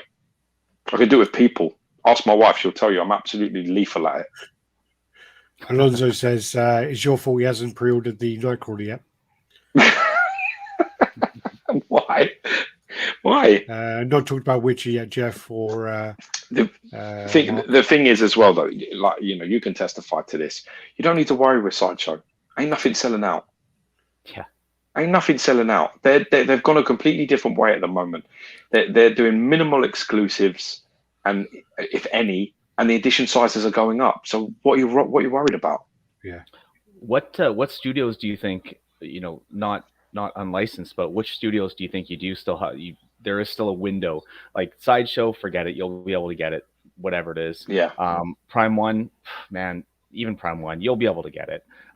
Even the ones that I think would sell out immediately, they seem to just stay on there. You'll find it on a Prime One clearance thing, and their edition sizes are quite high anyway. For I don't think any do. I guess XM is. No, I don't think so. No, I know XM. I think someone like maybe Queen, but I think with Queen they're doing kind of what XM used to do, where XM, because what happens as well is, from a company point of view, XM were selling out pieces, but there was the distributors still had them in stock. Oh, yeah. So I know that other companies do that as well. So like Figurama, Queen, they all do that. Where when all of them are allocated to distributors, you're sold out. You can't sell them anymore because all your distributors have them, but you can still get hold of them. Of a lot of them. And that's why you get it with Queen, where it says sold out within 24 hours. You're like, fuck, I missed it. but then you still see people selling them. Cool. You Yeah, still on the see, groups, I've like, got this, I've got that. If you want it, let me know. So, No, I don't. I don't think any. But then again, I've got to be honest with you, Jace. I would think you might know more about that than me, because I would say that you'll probably collect a lot more lines than me. Maybe. So what do you think? Yeah. Honestly, well, Alan's saying that Weta, some of the race pieces sell out quick. Yeah, and Ian, Stuart Murray is saying Iron Studios 1/10 line has been a really short window of purchase at a decent price. There's 1/10s. Do you agree with that, Jay? I don't know, because I always pre-order immediately if it's something that I know I want. Yeah. So I don't know. I will say that there are some Iron Studios 1/10 pieces that I didn't get on that I can't find other than overly expensive on eBay. Mystique is one of those. I don't know how long she was up. I know she was one of the earlier ones in that line, but I can't find her anywhere for anything under than over double, and I'm not going to pay that. Shit. So maybe, yeah, maybe. But everything else, honestly, even third party stuff, unlicensed stuff, I'm not a huge unlicensed collector. Every now and then, if I see something I really like, I'll order it. But I find the quality often up and down. A lot, doesn't it? But that said, even with unlicensed stuff, there's a window, order at this time. I still see these guys months down the road saying, "Hey, we still got 1 or 2 left. Anybody who's interested?" Yeah. So yeah, maybe Iron Studios. There's a whole, like, not all of them, but there is a whole thing about how they were doing all the pre-order stuff for a long time. They were doing fake sales and whatever else before, and that's not a new thing. And then all the bullshit, like, okay, we've got 10 artist proofs and all that crap as well later on, and yeah. Luda, reach out. Yeah, sorry to interrupt you, Alex. Yeah, AC Luda, I've Mystique, I'll tell you. He's in Canada. Cool. Yep. Reach out on Facebook or whatever. Cool. Fuck as well. My Doom might be going tomorrow, Oh, really? Yeah, fuck. I forgot to say. I got, like, fuck, it's weird, isn't it? Like, I put the listing up for my Doom, Dr. Doom premium format exclusive. I'm selling it. I did it like a sort of like toying with the idea. Alex was quite surprised, probably. My wife was a little bit like, "Why the fuck are you selling that? You shouldn't sell that." And it was a bit like, nah, sort of like, I get these sort of feelings every now and then. It's funny because I got like a message from somebody going to me like, "Oh, can I come and sort of see it and stuff?" And I was like, "Yeah, of course, no problem." And then literally like half a day later, someone else fucking contacted me and was like, "Can I come and see it?" And I was like, "I've got this person coming first." And he was like, "Well, I can come like earlier." I was just a little bit like, "Yeah, you probably can come earlier, but I've agreed this time with this person to come. So I can't," you know what I mean? Because like, you know what I mean? It's like, "Oh yeah, well, I can come now." It's like, yeah, but that's great, but this guy's not coming till this time. So I had to message this guy and say, "Look, can you come like a little bit earlier or whatever?" Because he wanted like to be like an hour behind this guy. So I said, "Oh, the guy's coming at like fucking like between 3 and 4 and 5 or something." And the guy was like, "Right, I'll be there at 5." I was like, "Dude, I can't do that." He was like, I'll have 2, like a house fucking view. People like walk in and walk out. I said to him, "What happens if the guy takes it?"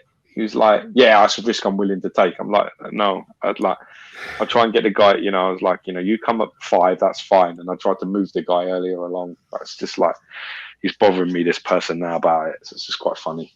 So did one of them end up taking it? Or they're going to? No, well, I'm seeing a guy tomorrow who was meant to be Saturday and now he's coming up Friday. So now, thankfully, the other guy, I haven't told him, so hopefully he's not watching this. But the other guy's meant to be Saturday. But it gives me time that if this guy on Friday takes it, I can then tell the person that it's gone. Yeah, because what I don't want to do is a guy comes, sees it, yeah, I want it, and then the other guy is already left to get here. And I'm like, message him and go, "Oh, sorry, man, it's gone." And he'd be like, "Yeah, I'm like 5 minutes from your house." It's like, it's like a fucking nightmare. Well, you got to be careful as well, not to like, if you've got 2 people interested, you can't like, alienate one of them by, So you got to be able to play it really smart, but I'm not playing. I don't want to play it any type of way. It's like the one contacted me first, so out of respect, that's who will see it first. I won't let nobody see it before that because it's wrong. I don't agree with that kind of shit. I don't like it. So as far as I'm concerned, the first appointment is this time. You have to come after it. That's it. So, that's as fair as I can make it because the guy was trying to jump in front, and I just thought that was a little bit wrong. Yeah. So, but I'm not surprised at the price I'm selling it for, to be honest. Yeah, I'm surprised it lasted more than a day. If I'm being honest, I thought that thing was. I got a lot of people that wanted. A lot of people wanted it, but they, I've got 2 people that want it but want me to ship it, and I don't want to do that. And then I got another person who wants it but wants me to hold it till the end of February, which is just like why. So it's like that kind of shit you get quick. I got like that. That's within minutes. I got these sort of things, but that's how it goes. But we'll see what happens anyway. Right. May change my mind. All right, so wrong page. So up for pre-order is the Dark Side Collectibles Captain Kirk. So this one's up for pre-order. So this is now available on their site and will be on the Sideshow website soon. This is 1/3 scale. You know more about the character than me, George. So gay for William Shatner, bro. You have no idea. And then also they're doing the 1/3 Michelle Pfeiffer Catwoman. Like the Catwoman, what's the situation with the William Shatner with the Kirk? Is a switch out for him? Was that it? Is it just that with a gun up? Is that it? I'm sure there will be switch outs, but the images I took when I took them, I'm just curious. I mean, I've got to be honest, I don't like their pictures here. I think that they showed the Spock in a better light than this. I think this looks a little. I don't know what it is. I'm just not sure about the photos here. On the likeness. The likeness to me looks close. It's not quite there, but I don't know about the photo though. I mean, it looks close, but I don't know if the photo just looks a bit like almost illuminated. That thing where the backgrounds are so dark and the statue's so light, it almost looks like a light bulb's going on. I don't know. Thing is with these things, it's very hard to photograph them as well. Very difficult, to be honest. Like to get the likeness is spot on. It's really hard in pictures to get. Well, when we tried to do the Spock, it was tough. Really tough. It's just hard to get photos of the right angles. It's quite funny how they work. It's always the same with likenesses, with portraits and things. This is why I don't. Yeah, this is why I don't collect. I don't collect any real life people because it's just. I don't. Same. To get you'll never quite. There's that uncanny valley, right, where it's just not quite it, and then it makes it look completely off. At least it looks. It looks like on the version I'm seeing here, it looks like there's no switch outs. Okay. I mean, it's an iconic pose for Kirk anyway, so I've not got an issue with the pose at all. Just curious. I would have liked to have seen the old, Captain's log. Yeah. I would like to have seen a bit of that. And then they're also doing the 1/3 Michelle Pfeiffer Catwoman. So the likeness is coming along on this, looking better. That's nice. It's got a nice flow to that. I'm hoping because I'm always cats always are dangerous, aren't they? Yeah, I think even Jay mentioned that about his Catwoman as well. His Ivy. Was it the Ivy you moved on to the Catwoman? Or no? Say again? Did you say something about your Catwoman? Your Ivy cat. Oh yeah, I moved it over to the Catwoman statue. Yeah, because sometimes there's always that kind of like cats. I don't know. They're really hard to do. Yeah. And I mean, I hope you do. Because you got that's nice. That's nice. Wow. Yeah, this is coming along really well. It's a nice. I'll be honest, she's that's as sexy as she's ever been in it. This looks. When that mask comes off and she's got that frizzy fucking hair, and she's got that crazy bitch looking her eye. You're just a bit like, yeah, I can see why Batman's conflicted. I can see what's going on there. Yeah, I'll take one of those little jabs in the ribs from those. What are those little things she has on her finger? I'll take that to get a few minutes. I never really knew what they were, but they're fucking awesome. Yeah, they're like almost like a thimble, isn't it? They're like thimbles, but they got big spikes on the end of them. Something like that. Be fun. Something like picking thread or whatever out. They're pretty cool. I like this statue. I don't Yeah, collect, it's like I nice, said, isn't I don't collect real life statues of real people, but man, this looks nice. Next up, I just can't remember the name on this one. So this is a Leakage Collectibles. This is a bust that they've done, and I can't get the name up of it. So yeah, this is one of their life-size busts of their own thing. it's their own line then. Yeah, I'm just trying to find the name. Looks like something right out of fucking Ghost in the Shell from the movie. It looks like something out of Battlefield Earth. I was going to say it looks like something from Ghost of Mars. Have you seen that terrible movie? It looks better, but remember how they had the dreads and they kind of had that. I think Battlefield Earth with John Travolta. That's battle. That's battle. That's whatever I just said. Ghost of Mars, wasn't it? With John Travolta? Is it? No, Battlefield Earth is John Travolta. No, really? Yeah, Ghost of Mars. Ghost of Mars is, I think, Val Kilmer. Oh, you're right. Then I was thinking of Battlefield. The same one as Alex. Yeah, because Ghost of Mars was also a terrible, similar vein movie, right? Good luck with that Alzheimer's, bro. Yeah, you're right. Yeah, I told you, dude. I told you. Yeah, the one with John Travolta, because that was like one of his real kind of passion projects as well. No, you're right. You're right. It was Ghost of Mars. He really wanted that made. This is like very different. It's very different. Their quality. Ghost of Mars is a John Carpenter movie and is very good. Yeah, apparently, it's very good. Is it really? Ghost of Mars, John Carpenter movie, very good. That's Josh saying that though, so I don't know how true that is. I'm a big. You got to be careful. You got to be careful with him. It was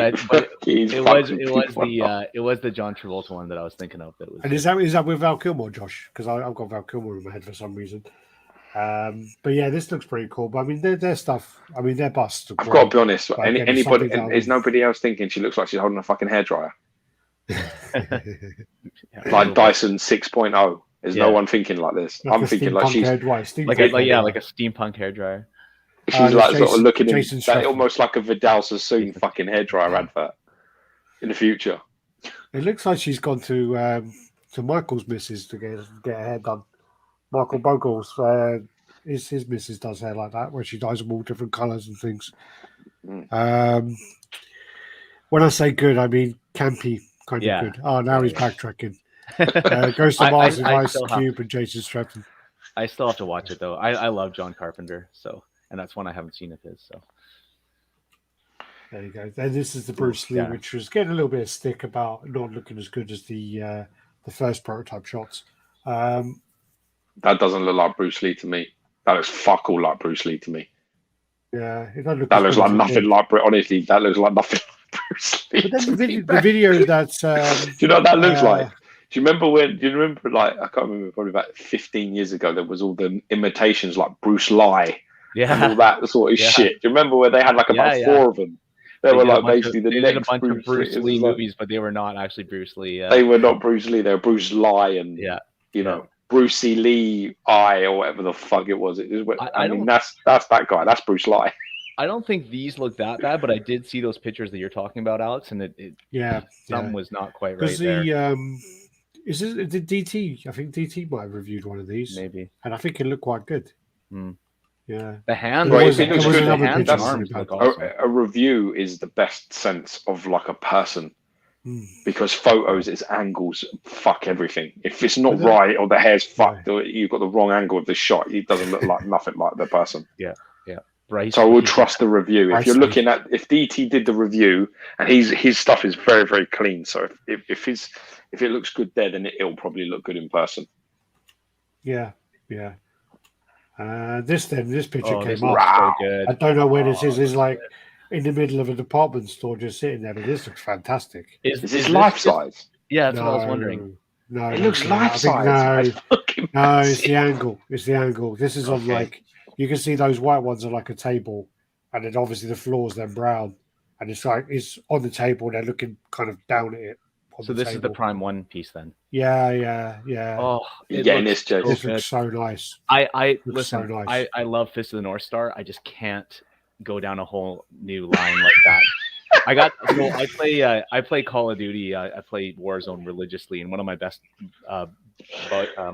buddies back in BC, we always play together, and he doesn't collect, but he's a massive Fist of the North Star fan. So every time I see these Prime 1 pieces come up on social media, I'm always tagging him. I'm trying to like just poke him, like, come on, man, you want to start. And then you get to enjoy it vicariously through him as well. When I go to his place, I can check it out. Yeah, I know the game, bro. Yeah, I tried to do that with Alex when we first started collecting. I was like, you do movie and I'll do comic stuff. It did work for a bit. It worked for a bit.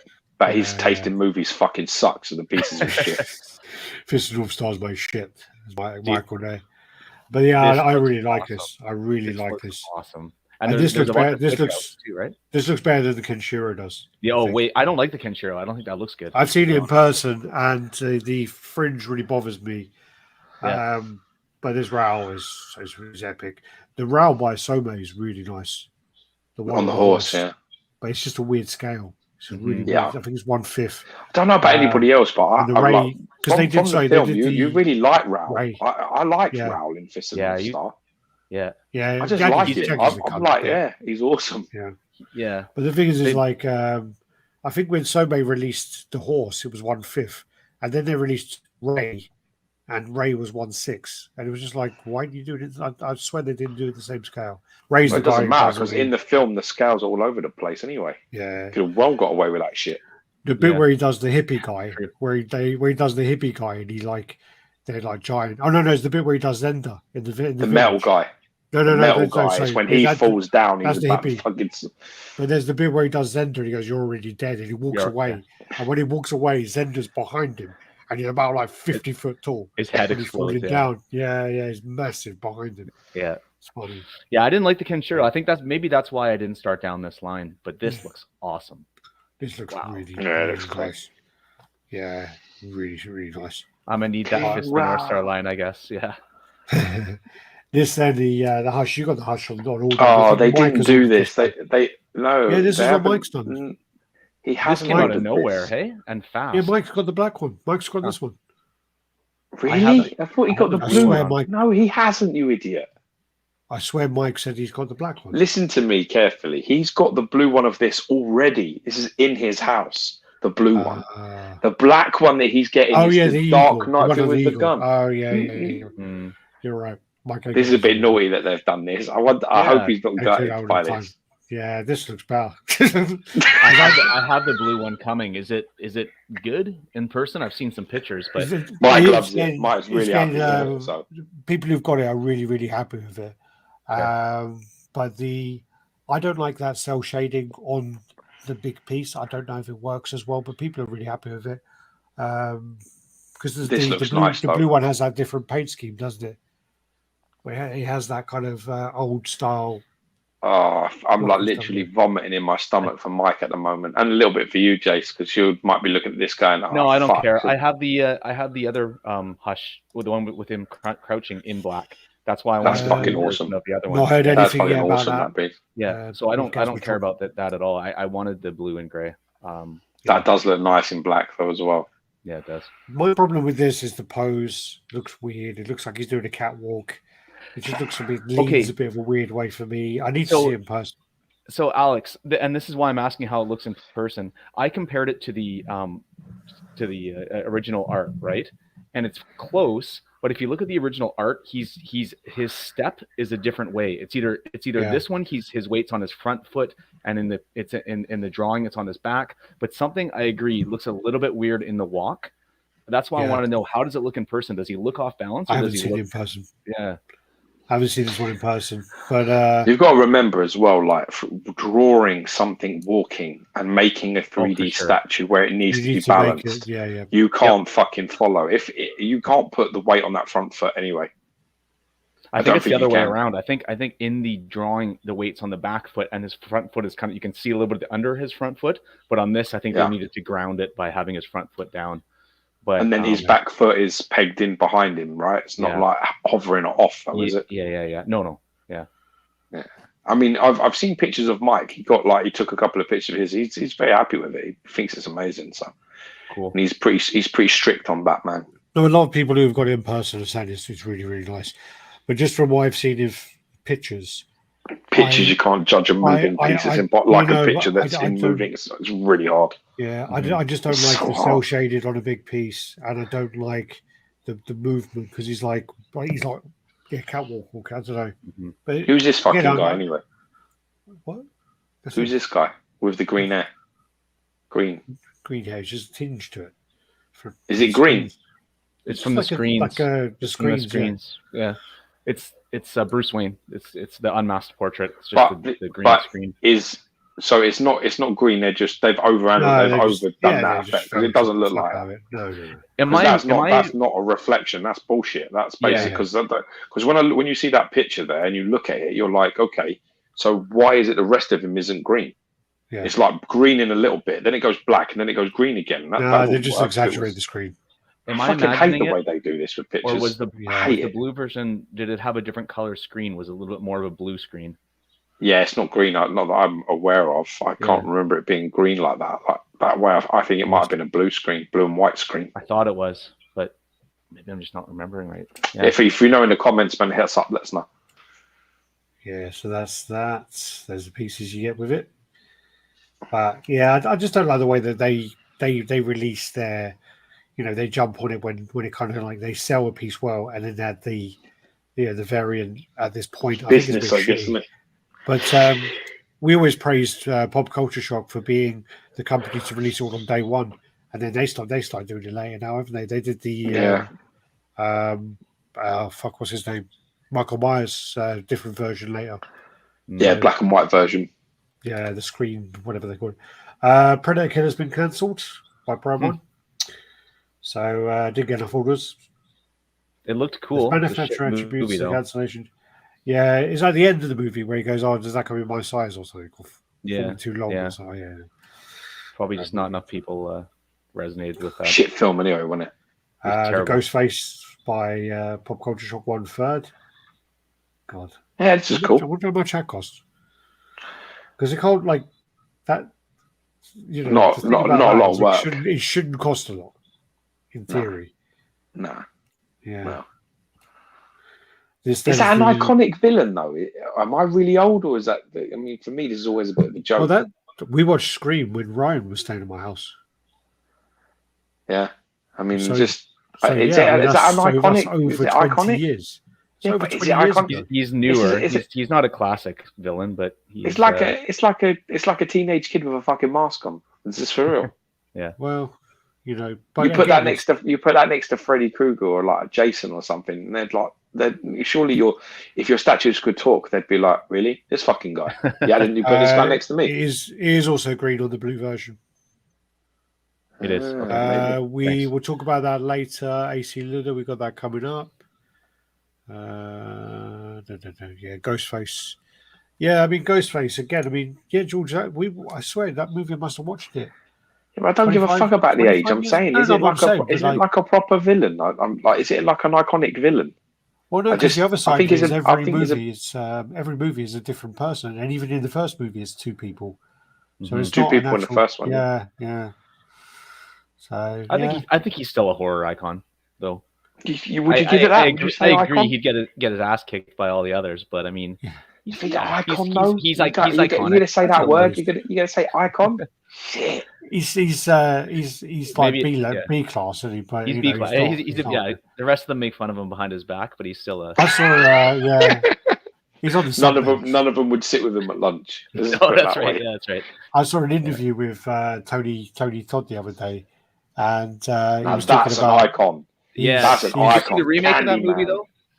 No, I won't watch that. Not with today's society. I can only imagine how badly they went. Woke with that it's shit. How you think it is. It's how you think it is. Fuck that. I won't bother my ass. That guy, that Tony Todd guy. So I mean, I've met him in person. I shook his hand, and his hands like I've got. Oh my god! I got a good size hand. His hand is massive. He's a big dude. Yeah. And I said but when I saw him on the interview, he was so fucking cool, and he was talking about how. Because people were asking about his movies, he was trying to bring up other stuff other than Candyman, but he kept going back to it. And he kind of said about how what he likes to do as well is he says he's got, I think he goes, I've got about 13 figures made of my characters. And what I do is at the end of this, when I decide I'm not going to act anymore, I'm going to get all my figures out. I'm going to put them all together, and we're going to sit down with them, and I'm going to go, all right, everyone, it's over. This is our legacy. You know, that's it. You're going to have to talk with the figures. The way he was saying it was hilarious. But yeah, such a cool. See, I don't know why like someone like that hasn't been made. Like for me, that's an iconic villain. It's got to be licensing. Got to be licensing. Because I mean, Jesus, I mean, I could probably think of 10 people that I would put up ahead of this fucking thing. I think PCS said they were going to do it, but there was a silicon bust that someone made, life-size silicon bust. It was really good, and it had all bees coming out his mouth. And I think, do you know, he had a clause in his contract as well that every time he got stung, he got $1,000. Yeah. So yeah, I think he only got. Yeah, he was. You're right. He was in Platoon. Yeah, that was one of his first films. Huh. But yeah, he got stung. I think it was like 20 something times. But yeah. Prototypes Ken. So this is on their way. So they build up the. I have this coming. Of Prototypes Ken. The violent Ken version. Do you have the others? Nope. Okay. I just Do you want the Akuma? I don't have the Akuma. I actually, now that I have the PCS 30th anniversary. I'm selling the Shin Akuma, man. Are you? If you want it. I don't have a Shin. Let's talk. Let me think about it. I might take that from you. Mates rates. Mates rates for you. Well, like Gary's mates rates. No, real mates rate. Okay. Yeah, not more because you're my mate rate. Yeah, that's right. Oh, that kind of mate rate. Yeah, let's talk later. I might pick that up off you. I think it looks really nice. We just did the review of it because I've boxed it. So I've got some pictures. I'll send them over to you, Jace, of everything. But I've got the white hair. It's the Shin Akuma with the three portraits. You know, the light up eye one and the screaming portrait and the bust and all of that. So because I'm out of the Street Fighter line, so I've got this and I've got the Shin Akuma from Prototypes quarter scale, and I've got the Sagat, the original PCS regular Sagat as well. The Shin Akuma might look really nice with this. Yeah, let me think about it. No worries, bro. I'll send you some pictures. You can have a look. Okay. Good night, Nick. Take care, man. Bogolar's got the 1/3 Sagat today. That's a massive piece. Yeah, so big. Yeah, so big. But yeah, the Ken's looking nice. Yeah, man. They've cleaned up that portrait quite nicely in there as well. They've really pronounced that well. Got a lot of pictures of these ones. So this is the Queen Studios. They're kind of doing that marble thing. Museum series. Yeah, I mean, I've been sort of bashing this a little bit, but then again, I do have the. I've got the. You just don't like the Batman. You don't like the Batman. That's all. I don't like. I don't like the idea of it. But my point is the fact that other people probably don't like the bronze ones that I have. So but this one. You mean your garden ones, your garden furniture? Yeah. Well, my Spider-Man, outside.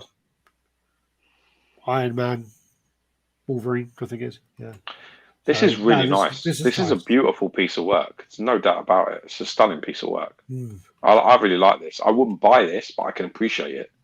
Yeah. It's for me. I agree. It looks really nice. I think also, I mean, like obviously we go, the price is it's pretty cheap compared to other statues as well. I think it's $400 and something. That's very reasonable. Yeah. I mean, people could argue here and say that it's not painted, but actually. It is painted. It's painted in a style. It still works. It's not marble. Yeah. Yeah. It's probably a fair bit of work has still gone into that. Surprisingly, you wouldn't have thought, but it is. For someone who doesn't collect a lot of statues, but enjoys her take on the character, this could be a really nice statue. Yeah. Yes. $415. This is something that somebody who doesn't collect statues could easily display as an artistic representation of this character and would have no problem explaining that at a dinner party with loads of people that have no fucking idea about statues. You could just be like, yeah, it's the Wonder Woman. She's easy. They would love that. Interesting. I didn't know that this was part of this line because that it's the Trinity. That really looks like Gal Gadot or Gal Gadot, however you say her name. And the other two are clearly not. They're not the comic version, or they're not the DCU version. So interesting. Okay. Yeah, there's a little bit of Alex Ross about the other two. Definitely. Especially Superman. Yeah. There's definitely a bit of a Ross in the other two. I definitely see Gadot, but I don't know if it's because I want to see her. Yeah, that's what I was thinking too. Interesting. It's nice though. Yeah. Very nice.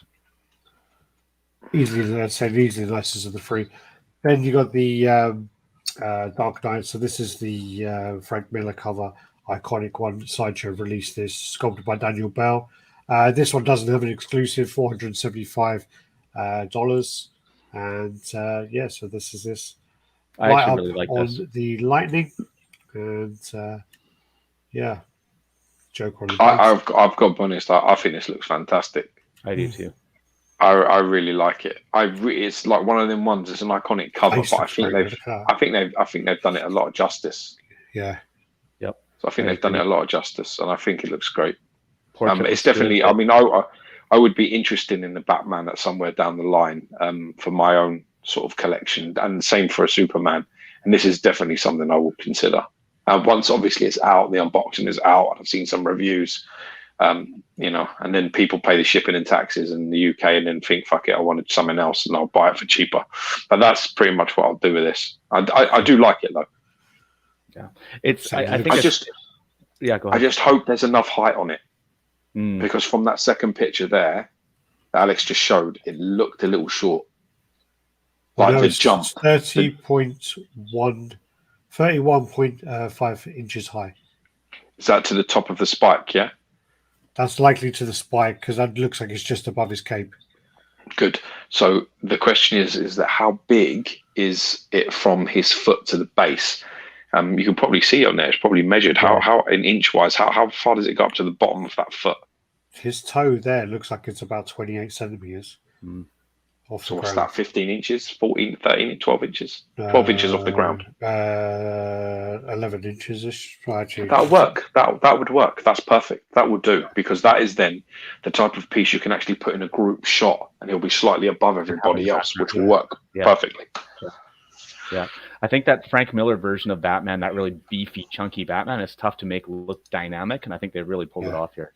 Great shout, Jace. Yeah, it was also such an iconic cover as well that they've replicated. They could have easily, people could have gone, you've butchered it. There's a custom where they literally did they changed it. They did the black suit. They made it look like he had a hand glider, and they just really fucked it up. And this is really nice work from Sideshow. I think so. Happy's comment. My wife said that's awesome. It looks like he's jizzing everywhere. I think we should give that man a bravo if that's what his wife is seeing. Yeah, that's right. And my man's got some skills right there. Yeah. Julian, I don't know which turtles you're talking about, but there was these really, really nice turtles, which were STL files, and they were fantastic. They were really nice. Have you seen them ones? I mean, there's one where I think it's Donatello on his knees, and it looks really good. That was really good. It's a little bit more from the sort of film. It's the film style. Film or like a more modern style, yeah. But that was a really nice file, and they were going to do the whole line of them. That light-up looks quite nice like that as well, if they can replicate it. I fucking don't need that. Who wants? I mean, it doesn't show this. I mean, I guess maybe it shows a bit of the shadow, but which is meant to replicate the cover, but I don't think that's. But the cover is black, with any lights on the statue, you'll probably lose that light up a little bit. Exactly. Oh yeah. And with the lights off, you can't see Batman. So who knows? It's kind of like what's happening there. Looks like you've got a waterfall in the middle of your collection at night. Yeah. Then this was part of the 12 days. I can't remember if Batman was or not. A new X-Men maquette. Batman might have been the last day. I can't remember. Who will it be? This is the Phoenix and Jean Grey maquette. I'm quite surprised no one mentioned Hulk transformation with the kind of pose that she's doing at the front there. But let's have a look. Zoom in a bit with it.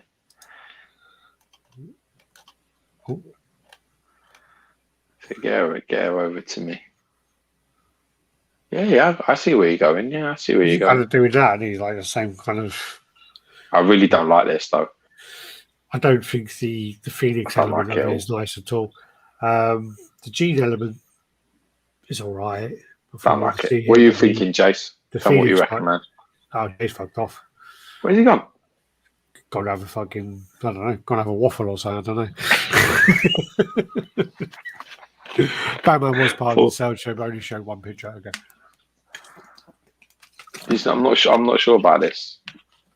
He knew this piece was coming, so he ran away. And this piece looks, I don't know. Something we said. The prediction is going to be 1/5. It was two big glasses of water deep. I had to do a little pit stop. What do you think of this, mate? That's why George and I we use a catheter when we do these. That's smart. Actually, you might see our faces. So go like, sorry, yeah. I'll set that up for next time.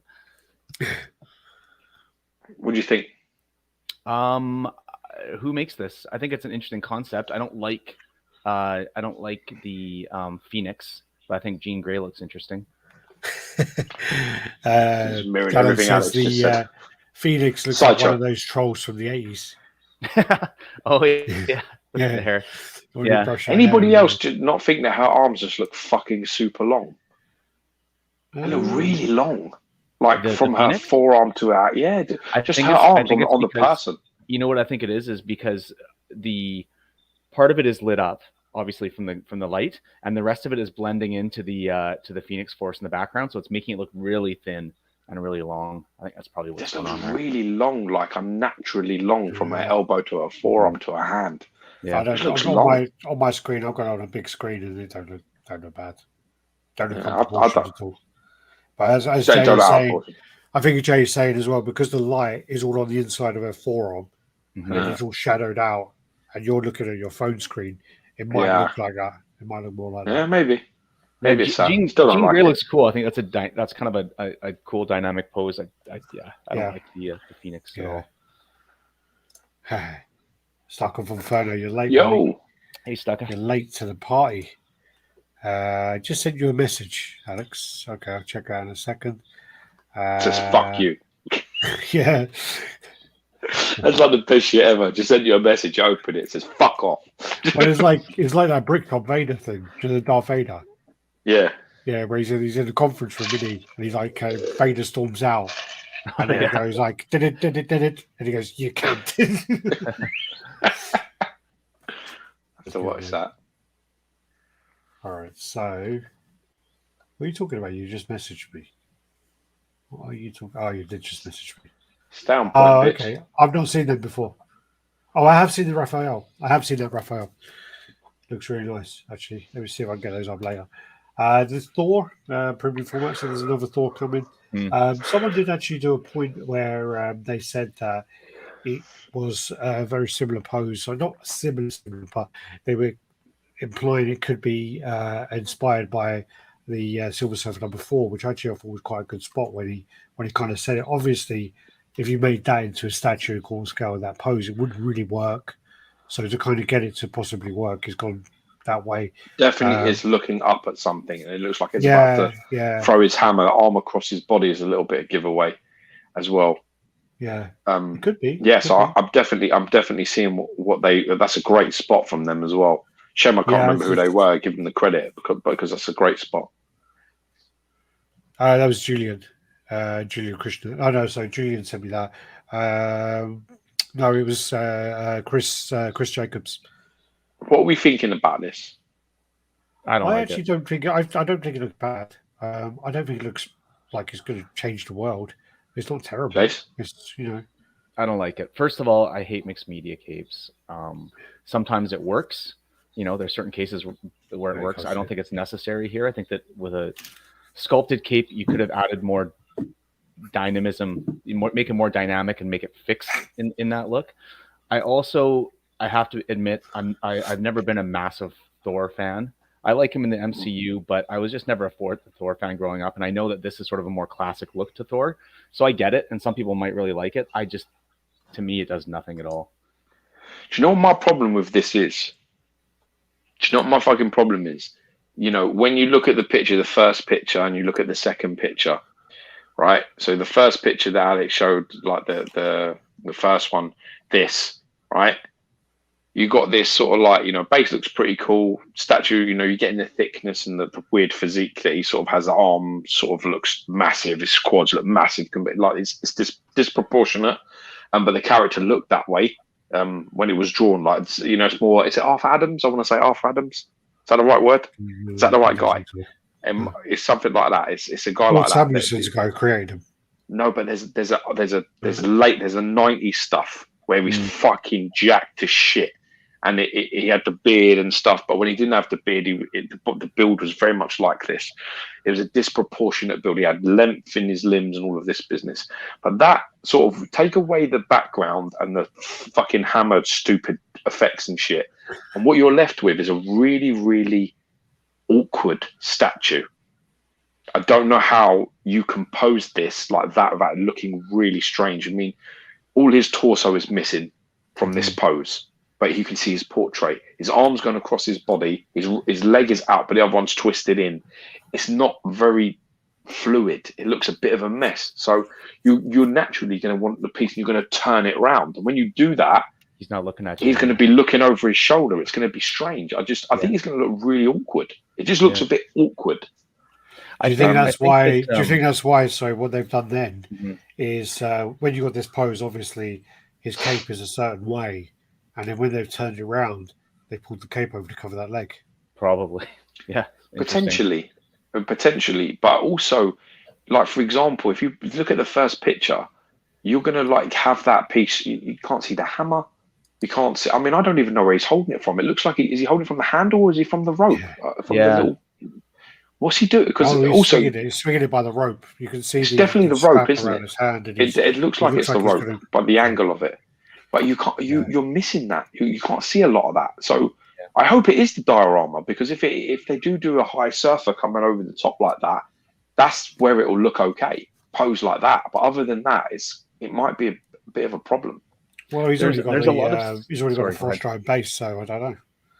There's a lot of scenarios like that I find where they try and pay homage to a comic book cover or whatever it is, an original art, and it works in art. Things work in 2D that don't work in 3D. You know what I mean? Totally, there are things that just you can cheat perspective, you can cheat proportions in 2D, and your eye just won't catch it. It just kind of looks cool because of the composition. But when you try and do it in 3D, all of a sudden you're like, oh shit, that doesn't really work. Actually, you know what I mean? One of the best examples of that. One of the best examples of that is the Spider-Woman with the iconic cover where she's climbing down. Yeah, and they made a statue of it, and obviously the front angle looks great, and you turn it to the side, and you're like, that looks so wrong. It just doesn't work. Weird. Yeah, I think there's even a thing with the actual artists, or like there's something on YouTube I think is where artists are like critiquing poses and stuff like that. And they're just saying that the anatomy doesn't work in that pose. You can't pose that way. You can't put your body in that position. But because from the 2D it works, but then as soon as they go 3D, going, oh yeah, here you go, and it's like, hold on, something that fits into that category for me, and I know some other people disagree, but I think that he's looking torso, at the new Wolverine piff. Yeah, exactly. They should be looking at each other. The XM Cyclops, the second torso where he's looking up into the sky and shooting his beam into the sky or shouting, I think that image, like the art of that looks awesome, but I don't think it looks in 3D. It looks awkward but the legs are in different positions for the card. That's one of my all-time favorite cards. It's one of the only things I like about Cyclops. I don't even like Cyclops. Well, I didn't like him when I was a kid, but that card, Cyclops, it looks awesome. Yeah. But he's got his legs in totally different places, and he's like, and his arms are right out, and he's screaming, and he's right up, looking up. Yeah. But the statue, he's contorted in a weird way. Yeah. Anyways, but again, because they tried to do is switch our bodies and make it again. Exactly. You've tried to sort of fit it into a box. My thing is with this, if that's my piece, I'm going to think I want to see the torso.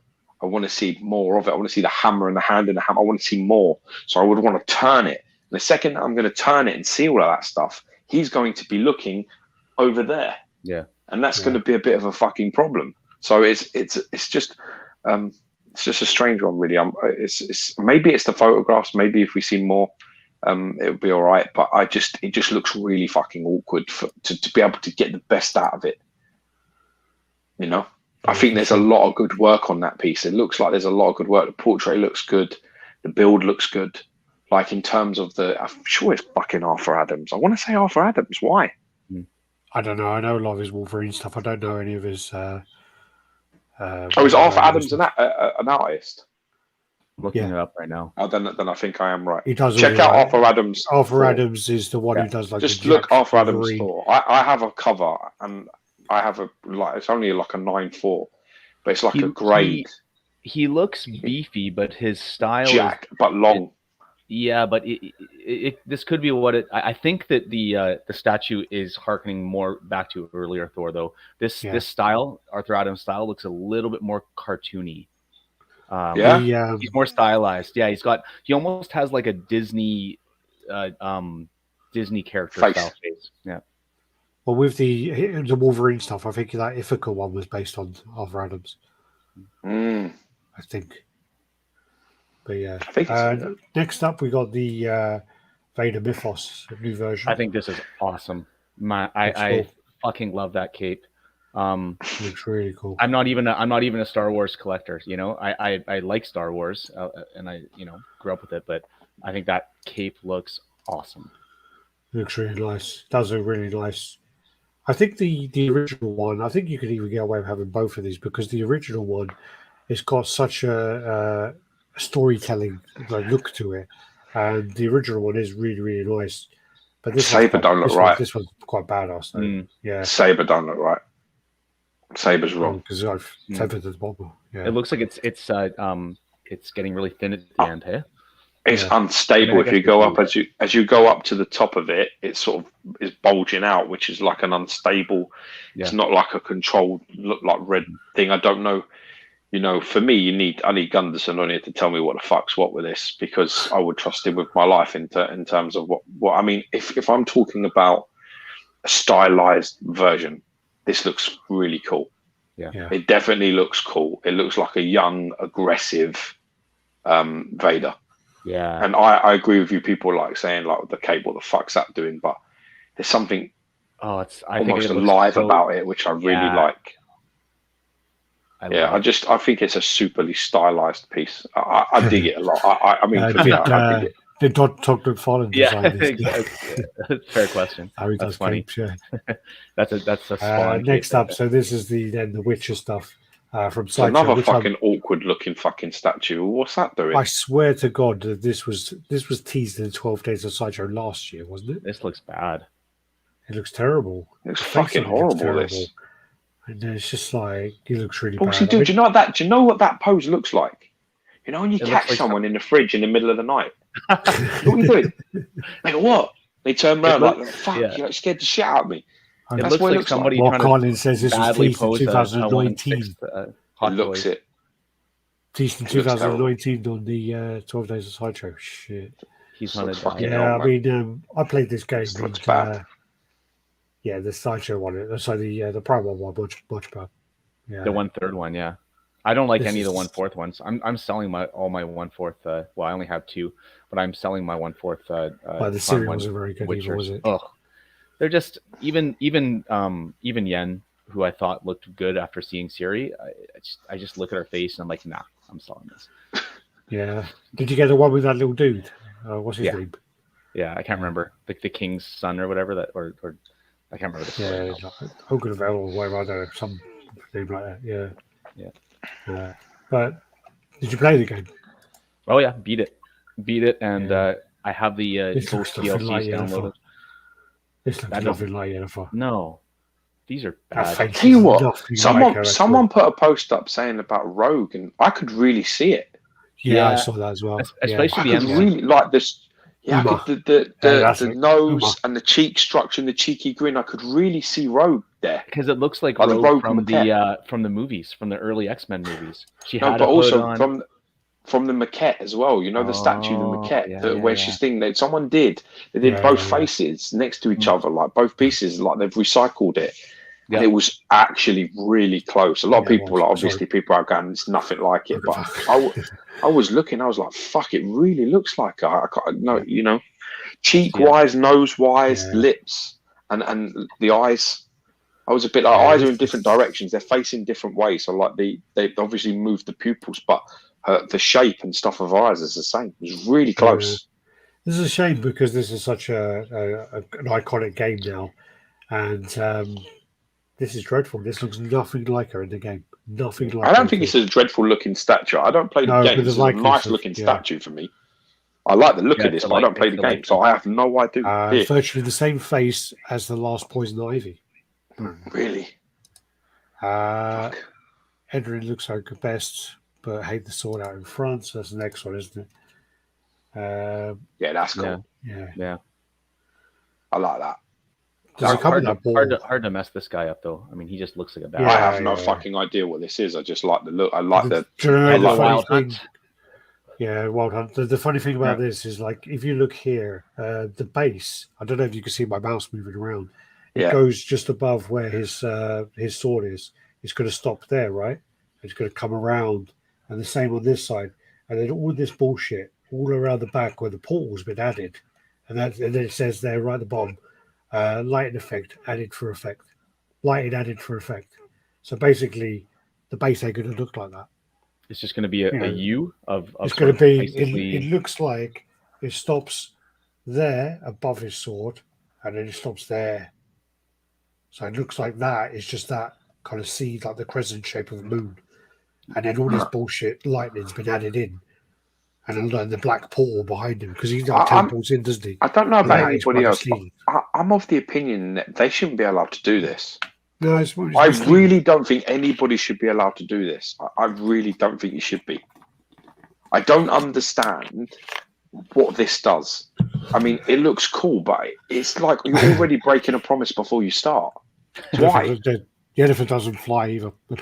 True. I'm sure she could if you tried, but no idea. Is she flying in that pose? Yeah, is that what's going on?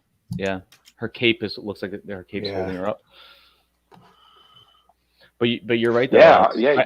I wonder if there's going to be more of a portal behind him. But if there was, why wouldn't they show that? Right? Yeah, exactly. That's because I saw on her. There is no way that behind him will be solid. There's nothing, but there won't be anything behind him that would be solid. They should have done that with the Silver Surfer. Alex pointed out in review.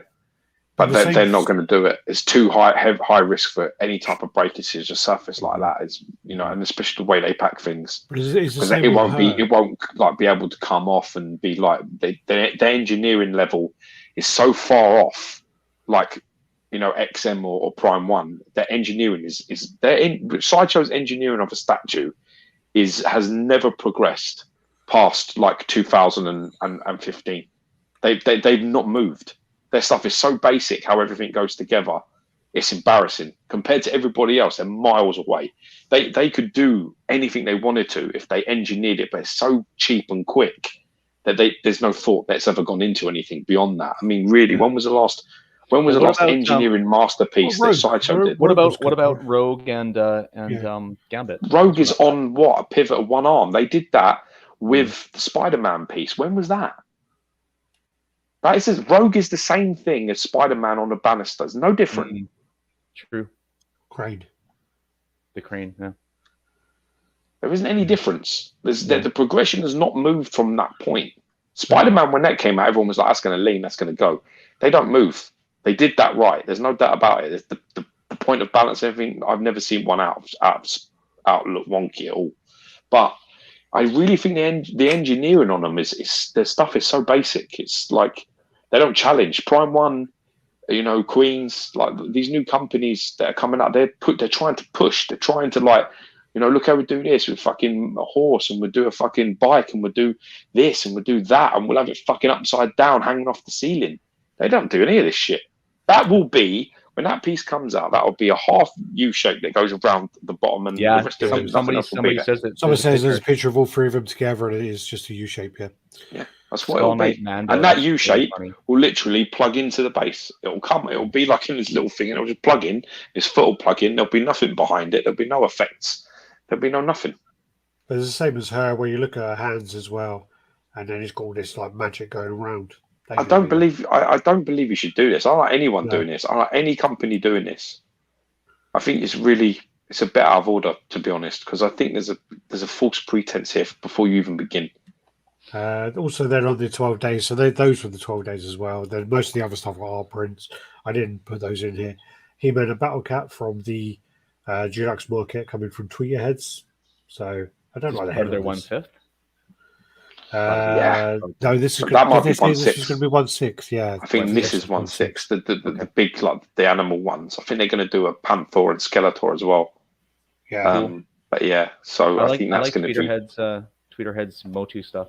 I think it looks really nice. Yeah, it does. I don't like his head on this though, from this picture, but hopefully it'll look different. Then you got Merman. That looks nice. That looks cool. Yeah, I think I'm going to be fucked here. Yeah. And also within onto the XM stuff. So XM cable is going to come with 3 heads. So they're going to send all 3 of them out now. So that's that. So you get the 2 good ones and a really horrible plastic surgery one for free. Yeah. Yeah, the facelift one.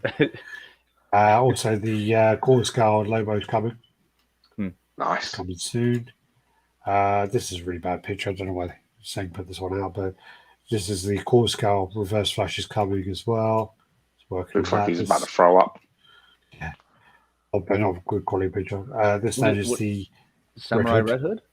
Yeah, Samurai Red Hood. This So this amazing. is the paint up of this. Yeah. I love this Samurai line. I don't collect it other than the I don't either. And it looks nice. I don't either, but I mean these this is one of the best lines that I wish I was sort of in on. I really do. Yep.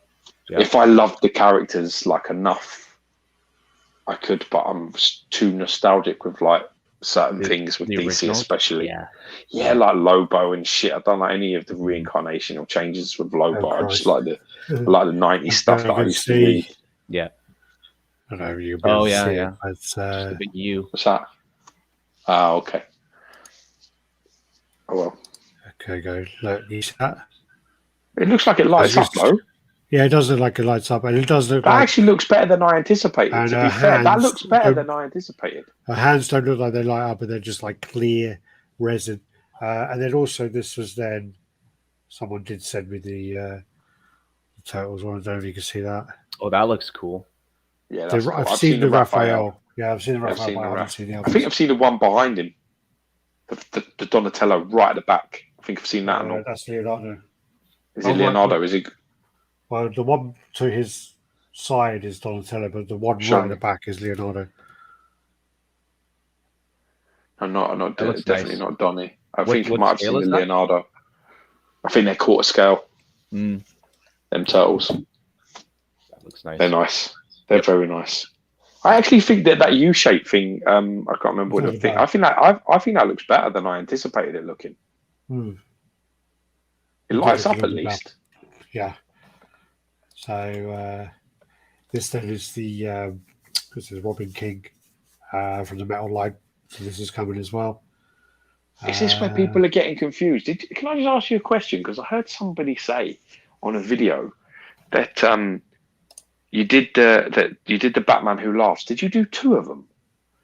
No, there's a Bat King. There's like there's 2 different versions of it. Okay, so what's that? One of them is the I Batman don't really Who know Laughs. The story. So and then there's the Bat King. Okay, are they 2 different people or the same person? I don't know. I don't know if it's different, evolution, or if it's like. And now Nick has gone as well.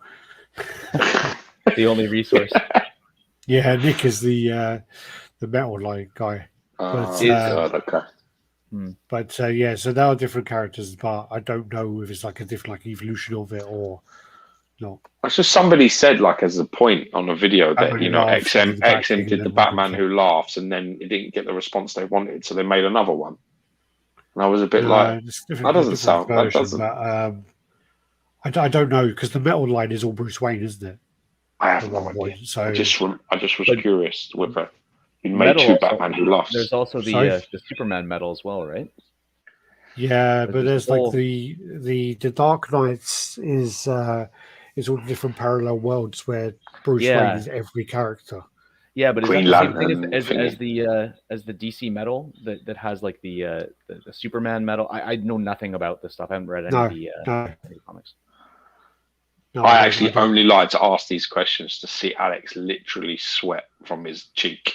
But anywho. All right. This then is Stuart Murray sent this, so we got this in hand. I saw his pictures actually. Batman. Yeah. He says he's really, I really always happy found with that it. I found that really funny in the film where he has the nutcracker.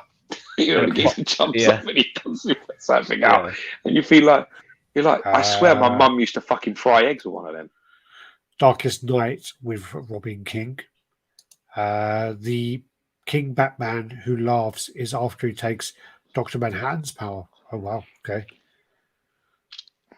Jesus. Taking Dr. Manhattan's power, he wouldn't be able to do that. Jesus. Dr. Manhattan, I think, is like the most powerful DC character of all time, isn't he? What's that one he's got there? It's like grappling hook. Ah. In these pictures, though, the thing is it looks pretty cool, but it doesn't look like it's painted very well.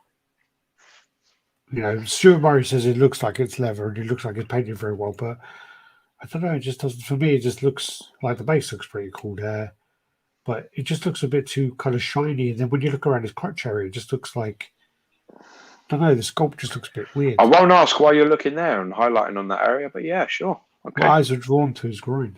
I can't help it. He's but then in a the shiny face rubber well. suit, though, isn't he? But he is. But then also the face, it just doesn't look like there's much sort of detail. Too much light on that statue, mate. Yeah. For that, got to be very careful with skin tones when it's that bright. You can see there's a lot of light on that statue, man. There's a lot of light, and I think the reason there's a lot of light is because there's a lot of black, there's a lot of dark, and I think Stuart's trying to like show the details of the sculpt in it, and I think that's where you have problems, you know. I think he's trying to, but you can't have it bright. I mean, that's just a really bad positional photo, really. You can see all the lights reflecting off it in not a very good way. But I think that if you don't use this level of light, it will all look very dull. So there's no winning. Yeah. See, look, there you are. Look, there's not a lot of light there. You can see what happens. But he says it's a very nice piece in person. I mean, if you look on that bat symbol, there's a big bobble on the bat symbol. I don't know. Big, yeah. Like a big paint bubble on the bat symbol. But the thing is like, he says it looks really nice in person. And he says, I mean, they did a Joker as well. Their Joker looked really good. Their Joker looked really nice. Yeah. I don't know. Not too impressed with this one. From the pictures, this is one of the ones you'd have to see in person and then kind of like, you know. I think this is a combination of complexities here. I think this is one of them ones where if it's not bright enough, you don't see any of the detail, and if it's too bright, it looks a bit rubbery and plastic. I understand the challenge with photographing this. I really do. I really do. We lost Jay. This then is Zach from. He wanted to go for a longer wee. Probably he wanted to go poo poo. Zach from Final Fantasy. Yeah, this is a custom. I think it's like 9, maybe. I don't know, a bit later. So looks cool. Glow sculpt. Probably would have asked Jay more about that because I know he sort of plays these games. This then is Firelord. Firelord. Alpha. Is this Alpha 3? I don't know. It just popped up. On my feed. I ain't got a clue. Looks like the sort of thing they would do. Museum series. Yeah, it looks like that. Like kind of. But need to see more of it. Really cool character. Very underused character. Yeah. I don't think there's Alpha 3. No, looks like a similar style though, doesn't it? Yeah. Havoc. Doesn't look like the kind of base he would do, to be honest with you. There's Havoc, Alex Summers. So yeah, this looks nice. Actually, it looks really nice. It does actually. It does. Yeah, it looks really. Don't really like nice. that portrait. I like the other one better. It's a different head in it. No, they're all the same, are they? Really? No, I don't think so. Same. That's just the angle then. Same. Didn't like it from the angle. No. They're all the same. I kind of only like it from sort of like one angle, really. Yeah, here you go. He's back. Where the fuck you go? I don't know, man. I don't know what happened there. The internet did some weird shit. Fucking Canada's shit. It is here. The internet is not. Which Final Fantasy is Zach from? He's from 7 lore, but he didn't come into. I think he was. There was a side story that they made, and I don't remember what it's called. That they brought him in. He was Cloud's partner in Soldier, and he died, and Cloud got his sword and basically stole his story and his life, and kind of brainwashed himself into thinking that he was Zack. There's a whole story to him. I never played that game, so I don't know. But yeah, he's from. Dude, from you know fucking enough considering you didn't play it. Jesus Christ. They mentioned him in the original Final Fantasy VII? They might have briefly mentioned him. They might have shown. Yes, they did. Yeah, you're right. They did. Crisis Core. When his story, it was Crisis Core, yeah. And when his story is revealed in 7, he's it wasn't actually him. They show Zack. Yeah. Yeah, you're right. In little clips. Yeah, I vaguely remember that. When you said that, I do remember the flashback part. Yeah. On the but they really original, developed his character in Crisis Core. Yeah. I had that. What do you think about this? Do you like the look of it? Can I see the front? Yeah, I don't have too much connection to the character. I'm a Cloud fan. I think it looks okay. His arms look a little bit stubby, or maybe it's just the angle. It was the angle of the other pose. Yeah, I think it's okay. It's I think it's little T-Rex arms. Yeah, it's all right. Did you ever see the Cloud on the motorbike? I can't remember. I have it. Yeah. Oh, do you like it? Yeah, it's in the second video. Okay. Yeah, I do like it. I don't have it lit properly. I have it uplit, and Cloud's face looks a little bit weird, but when you have down lighting on it, it looks beautiful. Yeah. See, that's it's all part of it. A lot of them got damaged in shipping, did they? It could be. Mine wasn't damaged. Mine was fine. Oh no, sorry, I'm thinking about the Canada. Oh, Canada bike. Yeah. Yeah, all the Canadians got looks nice. Havoc. Really nice. Yeah. Yeah. Impressive this one, yeah. So Alex Summers. Yeah, really cool. That looks really nice. Yeah, very nice render there. This is then Supergirl, kind of like call to action version of Supergirl. It's quite nice as well. Yeah, I like it too. Did she wear trousers, did she? Is that where we're at? Looks like it. I fucking swear to God, she never wore fucking trousers, did she? Still got nice hips, though. Honestly. You know, when I was younger, man, women that wear trousers were always lesbians. Always. Like literally in school, the teachers that wore trousers, they were like short hair, spoke with a deeper voice, and were fucking strict as shit. Well, we are old. And they had Ms. as their name. I remember Ms. Nichols, my English teacher. It's like, I remember somebody said, why are you Ms? And she was like, it's none of your business. Just like, okay. Don't want to say you pussy, that's fine, that's okay, that's all right. Yeah. It's okay. This one actually looks like it's come out. I mean, I did. I was saying that, this would be something that it's going to be. Well, I was going to say it's going to be really hard to engineer, really hard to get out. Actually, Alex, you said it couldn't be done. You said it's never going to look like that. It can't be done. That's not possible, and it has been done. Don't skip past it. And Caleb and whoever has made this has actually achieved it. So I think this is a time where you need to get your humble pie out, get your knife and fork out, sit down, make sure you got a nice big tall drink of water, and you can sit down and explain to everyone how you fucking were really wrong about this. Well, I was about to before you fucking interrupted me. Go. No, I said that basically this is going to be really, really hard to do, and I even said it on the post. This is coming out really, really well. People look happy, and this is a piece I really want to see in person and see it for myself. Because there is also that other side. No, but there is that other side of it where, certain people will get it in and will say it's good no matter what. So I don't always have to be honest though. The pictures I've seen of this are absolutely stunning, and they did a fantastic job with this. This has got to be fair play. This is a really hard project to nail. Yeah. What a feat of engineering! I think this is.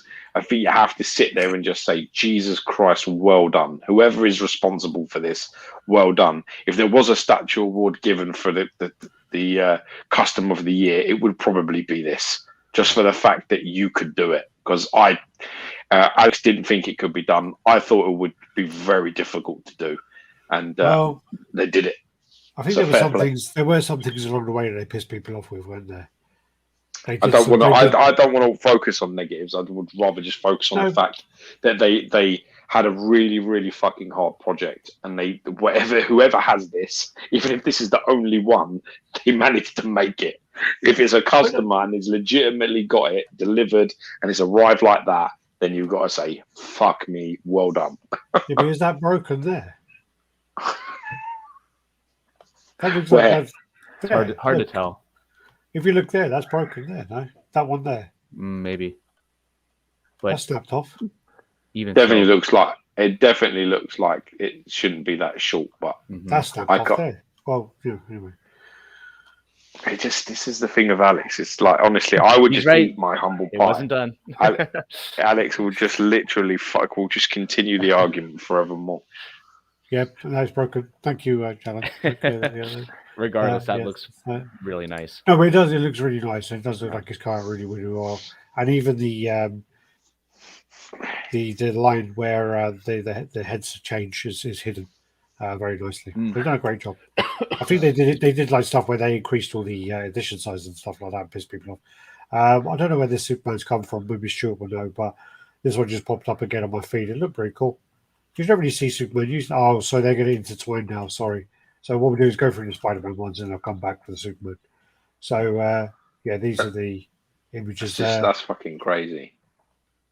It looks like a nut there. It does look like it's rounded off here on this side a bit more. If that's the piece, that looks like it's rounded off more.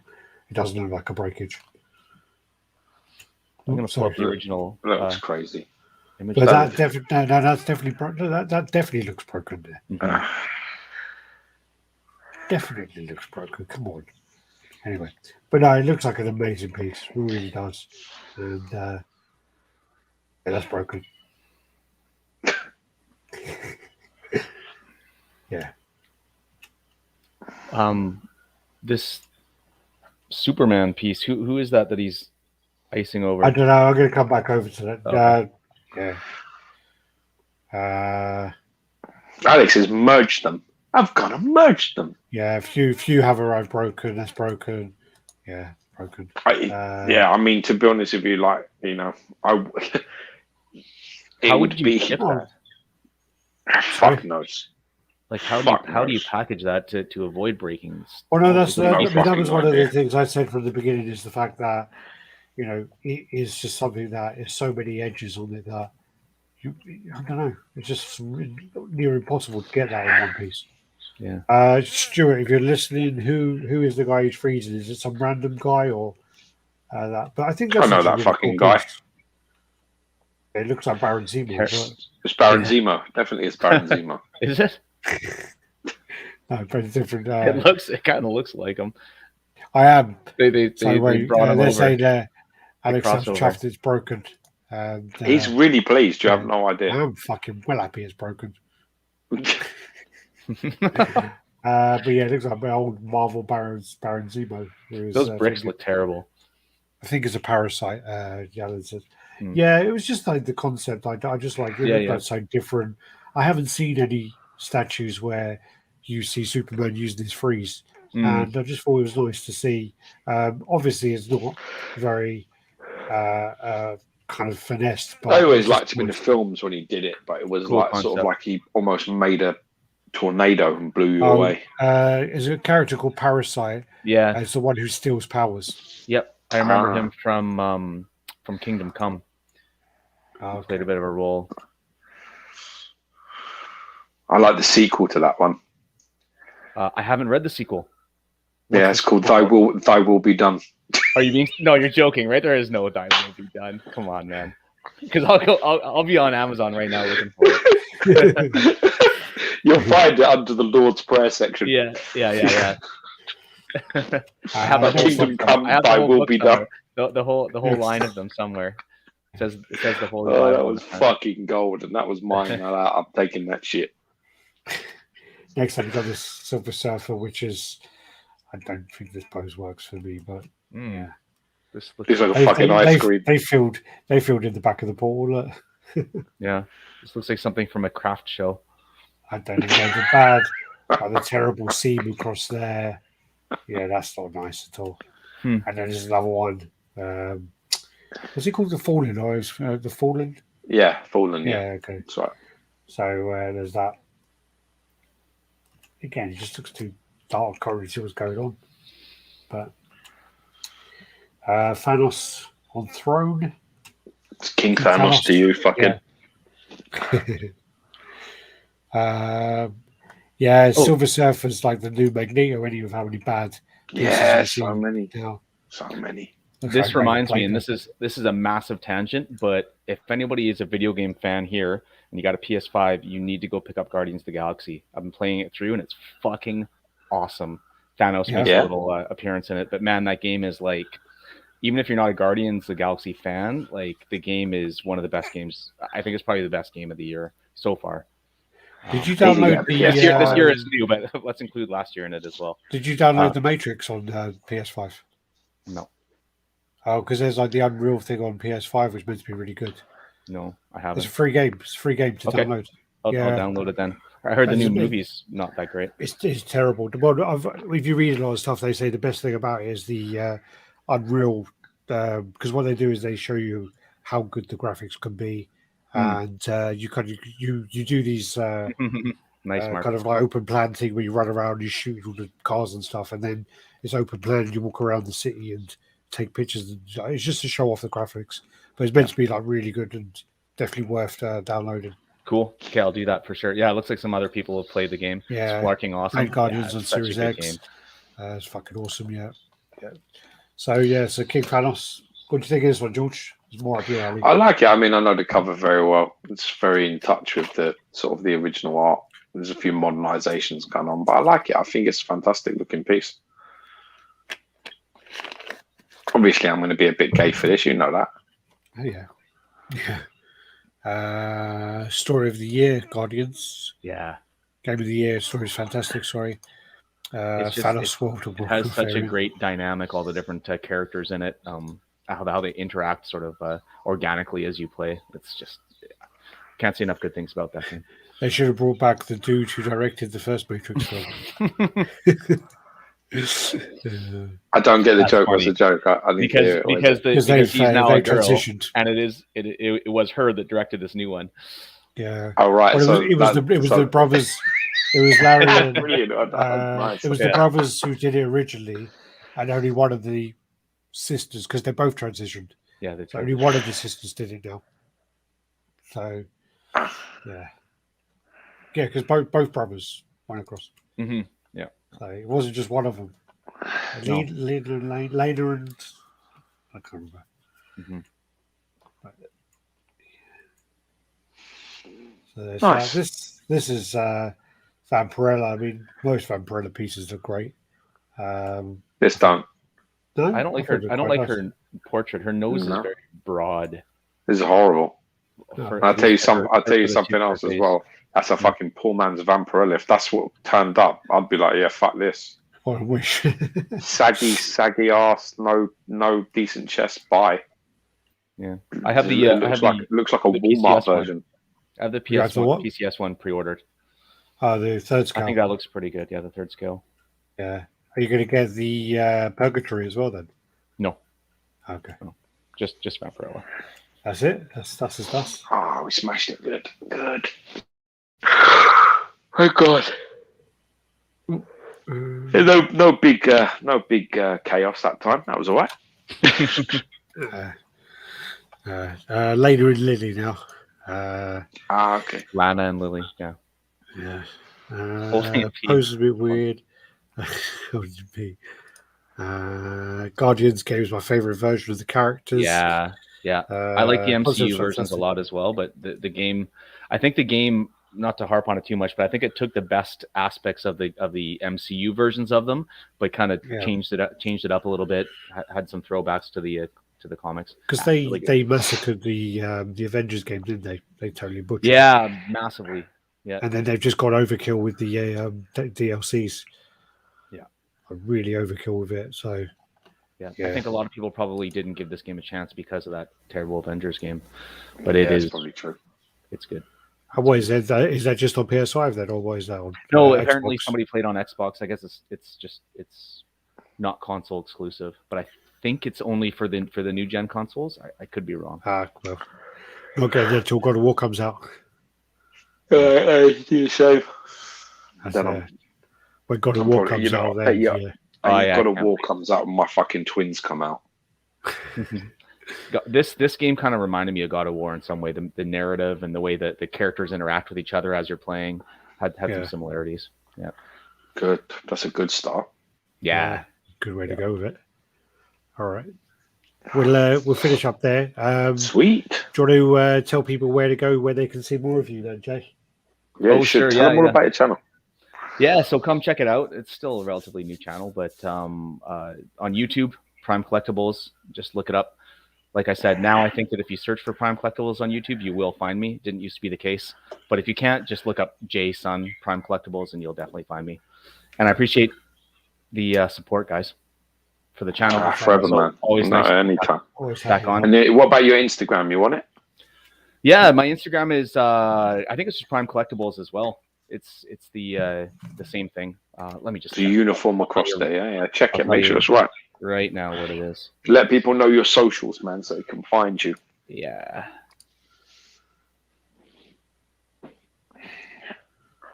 It is prime.collectibles. Yes. There you are. Send them to me on a message and I'll try and put them into the description anyway. I will. Yeah, do it. And thanks for coming on, and hopefully we'll get you back on here again. Absolutely. Anytime. It'd be nice to get some of the other guys on as well. Yeah, we definitely. can do it. Yeah. The thing is always that you find that the more voices, the longer. Yeah, for sure. It's always what happened. We used to do years ago when we started. We had like 5 or 6 people in it, and man, it used to like you need to check out on like 3-4 hours because it would just go. Man, it could be like all day. Well, that was the other thing as well. Is you did that people having little side conversations, and it just got really messy. It gets chaotic. Yeah, really messy. Yeah. Well, you don't progress as fast. People sort of want to see what's been going on in the week. So probably could get away with maybe 3 or 4 probably at the maximum. I would say. You have to kind of like stick to it because then you get like one of the person will go, oh yeah, so what do you think about the Batman? We're like, well, no, we're going to get to the pictures later, and then they'll start like it starts tangenting. Yeah. Well, at the very least, we need to do a RaddTitan get together and get drunk together situation once we travel. Do you like spending your evenings in cells, dear? Yeah, it wouldn't be the first time. Fuck it. Let's go to the UK and visit some prisons. Yeah. Why not? Let's just do it. But yeah, definitely we need to crack on. Haven't really got the contacts to help us out there. Yeah, you used to be better. But it's really glad to have you on, Jace, man. And God bless with the channel. We are obviously backing you 100%. I hope that everyone comes on, supports and subs and joins. I would definitely advise everybody to go on there, find him, and on YouTube, Prime Collectibles, and sub over there and join because he does some great stuff and he's very knowledgeable and eloquently spoken. So he's a smart guy. It's good to see you getting a little bit of traction, and I hope you go on some. Thank you. Peace. Anyways, much love. There you are. Look at that. You'll take that. Look, there you go. Right, yeah. I've been doing this now nearly a decade, and I've never had a message like that. So one day, maybe that was actually for you. They just got the name wrong. Yeah, cute. No chance. Later, guys. God bless you, brother. Take care. Mad love. Take care. Bye. Bye.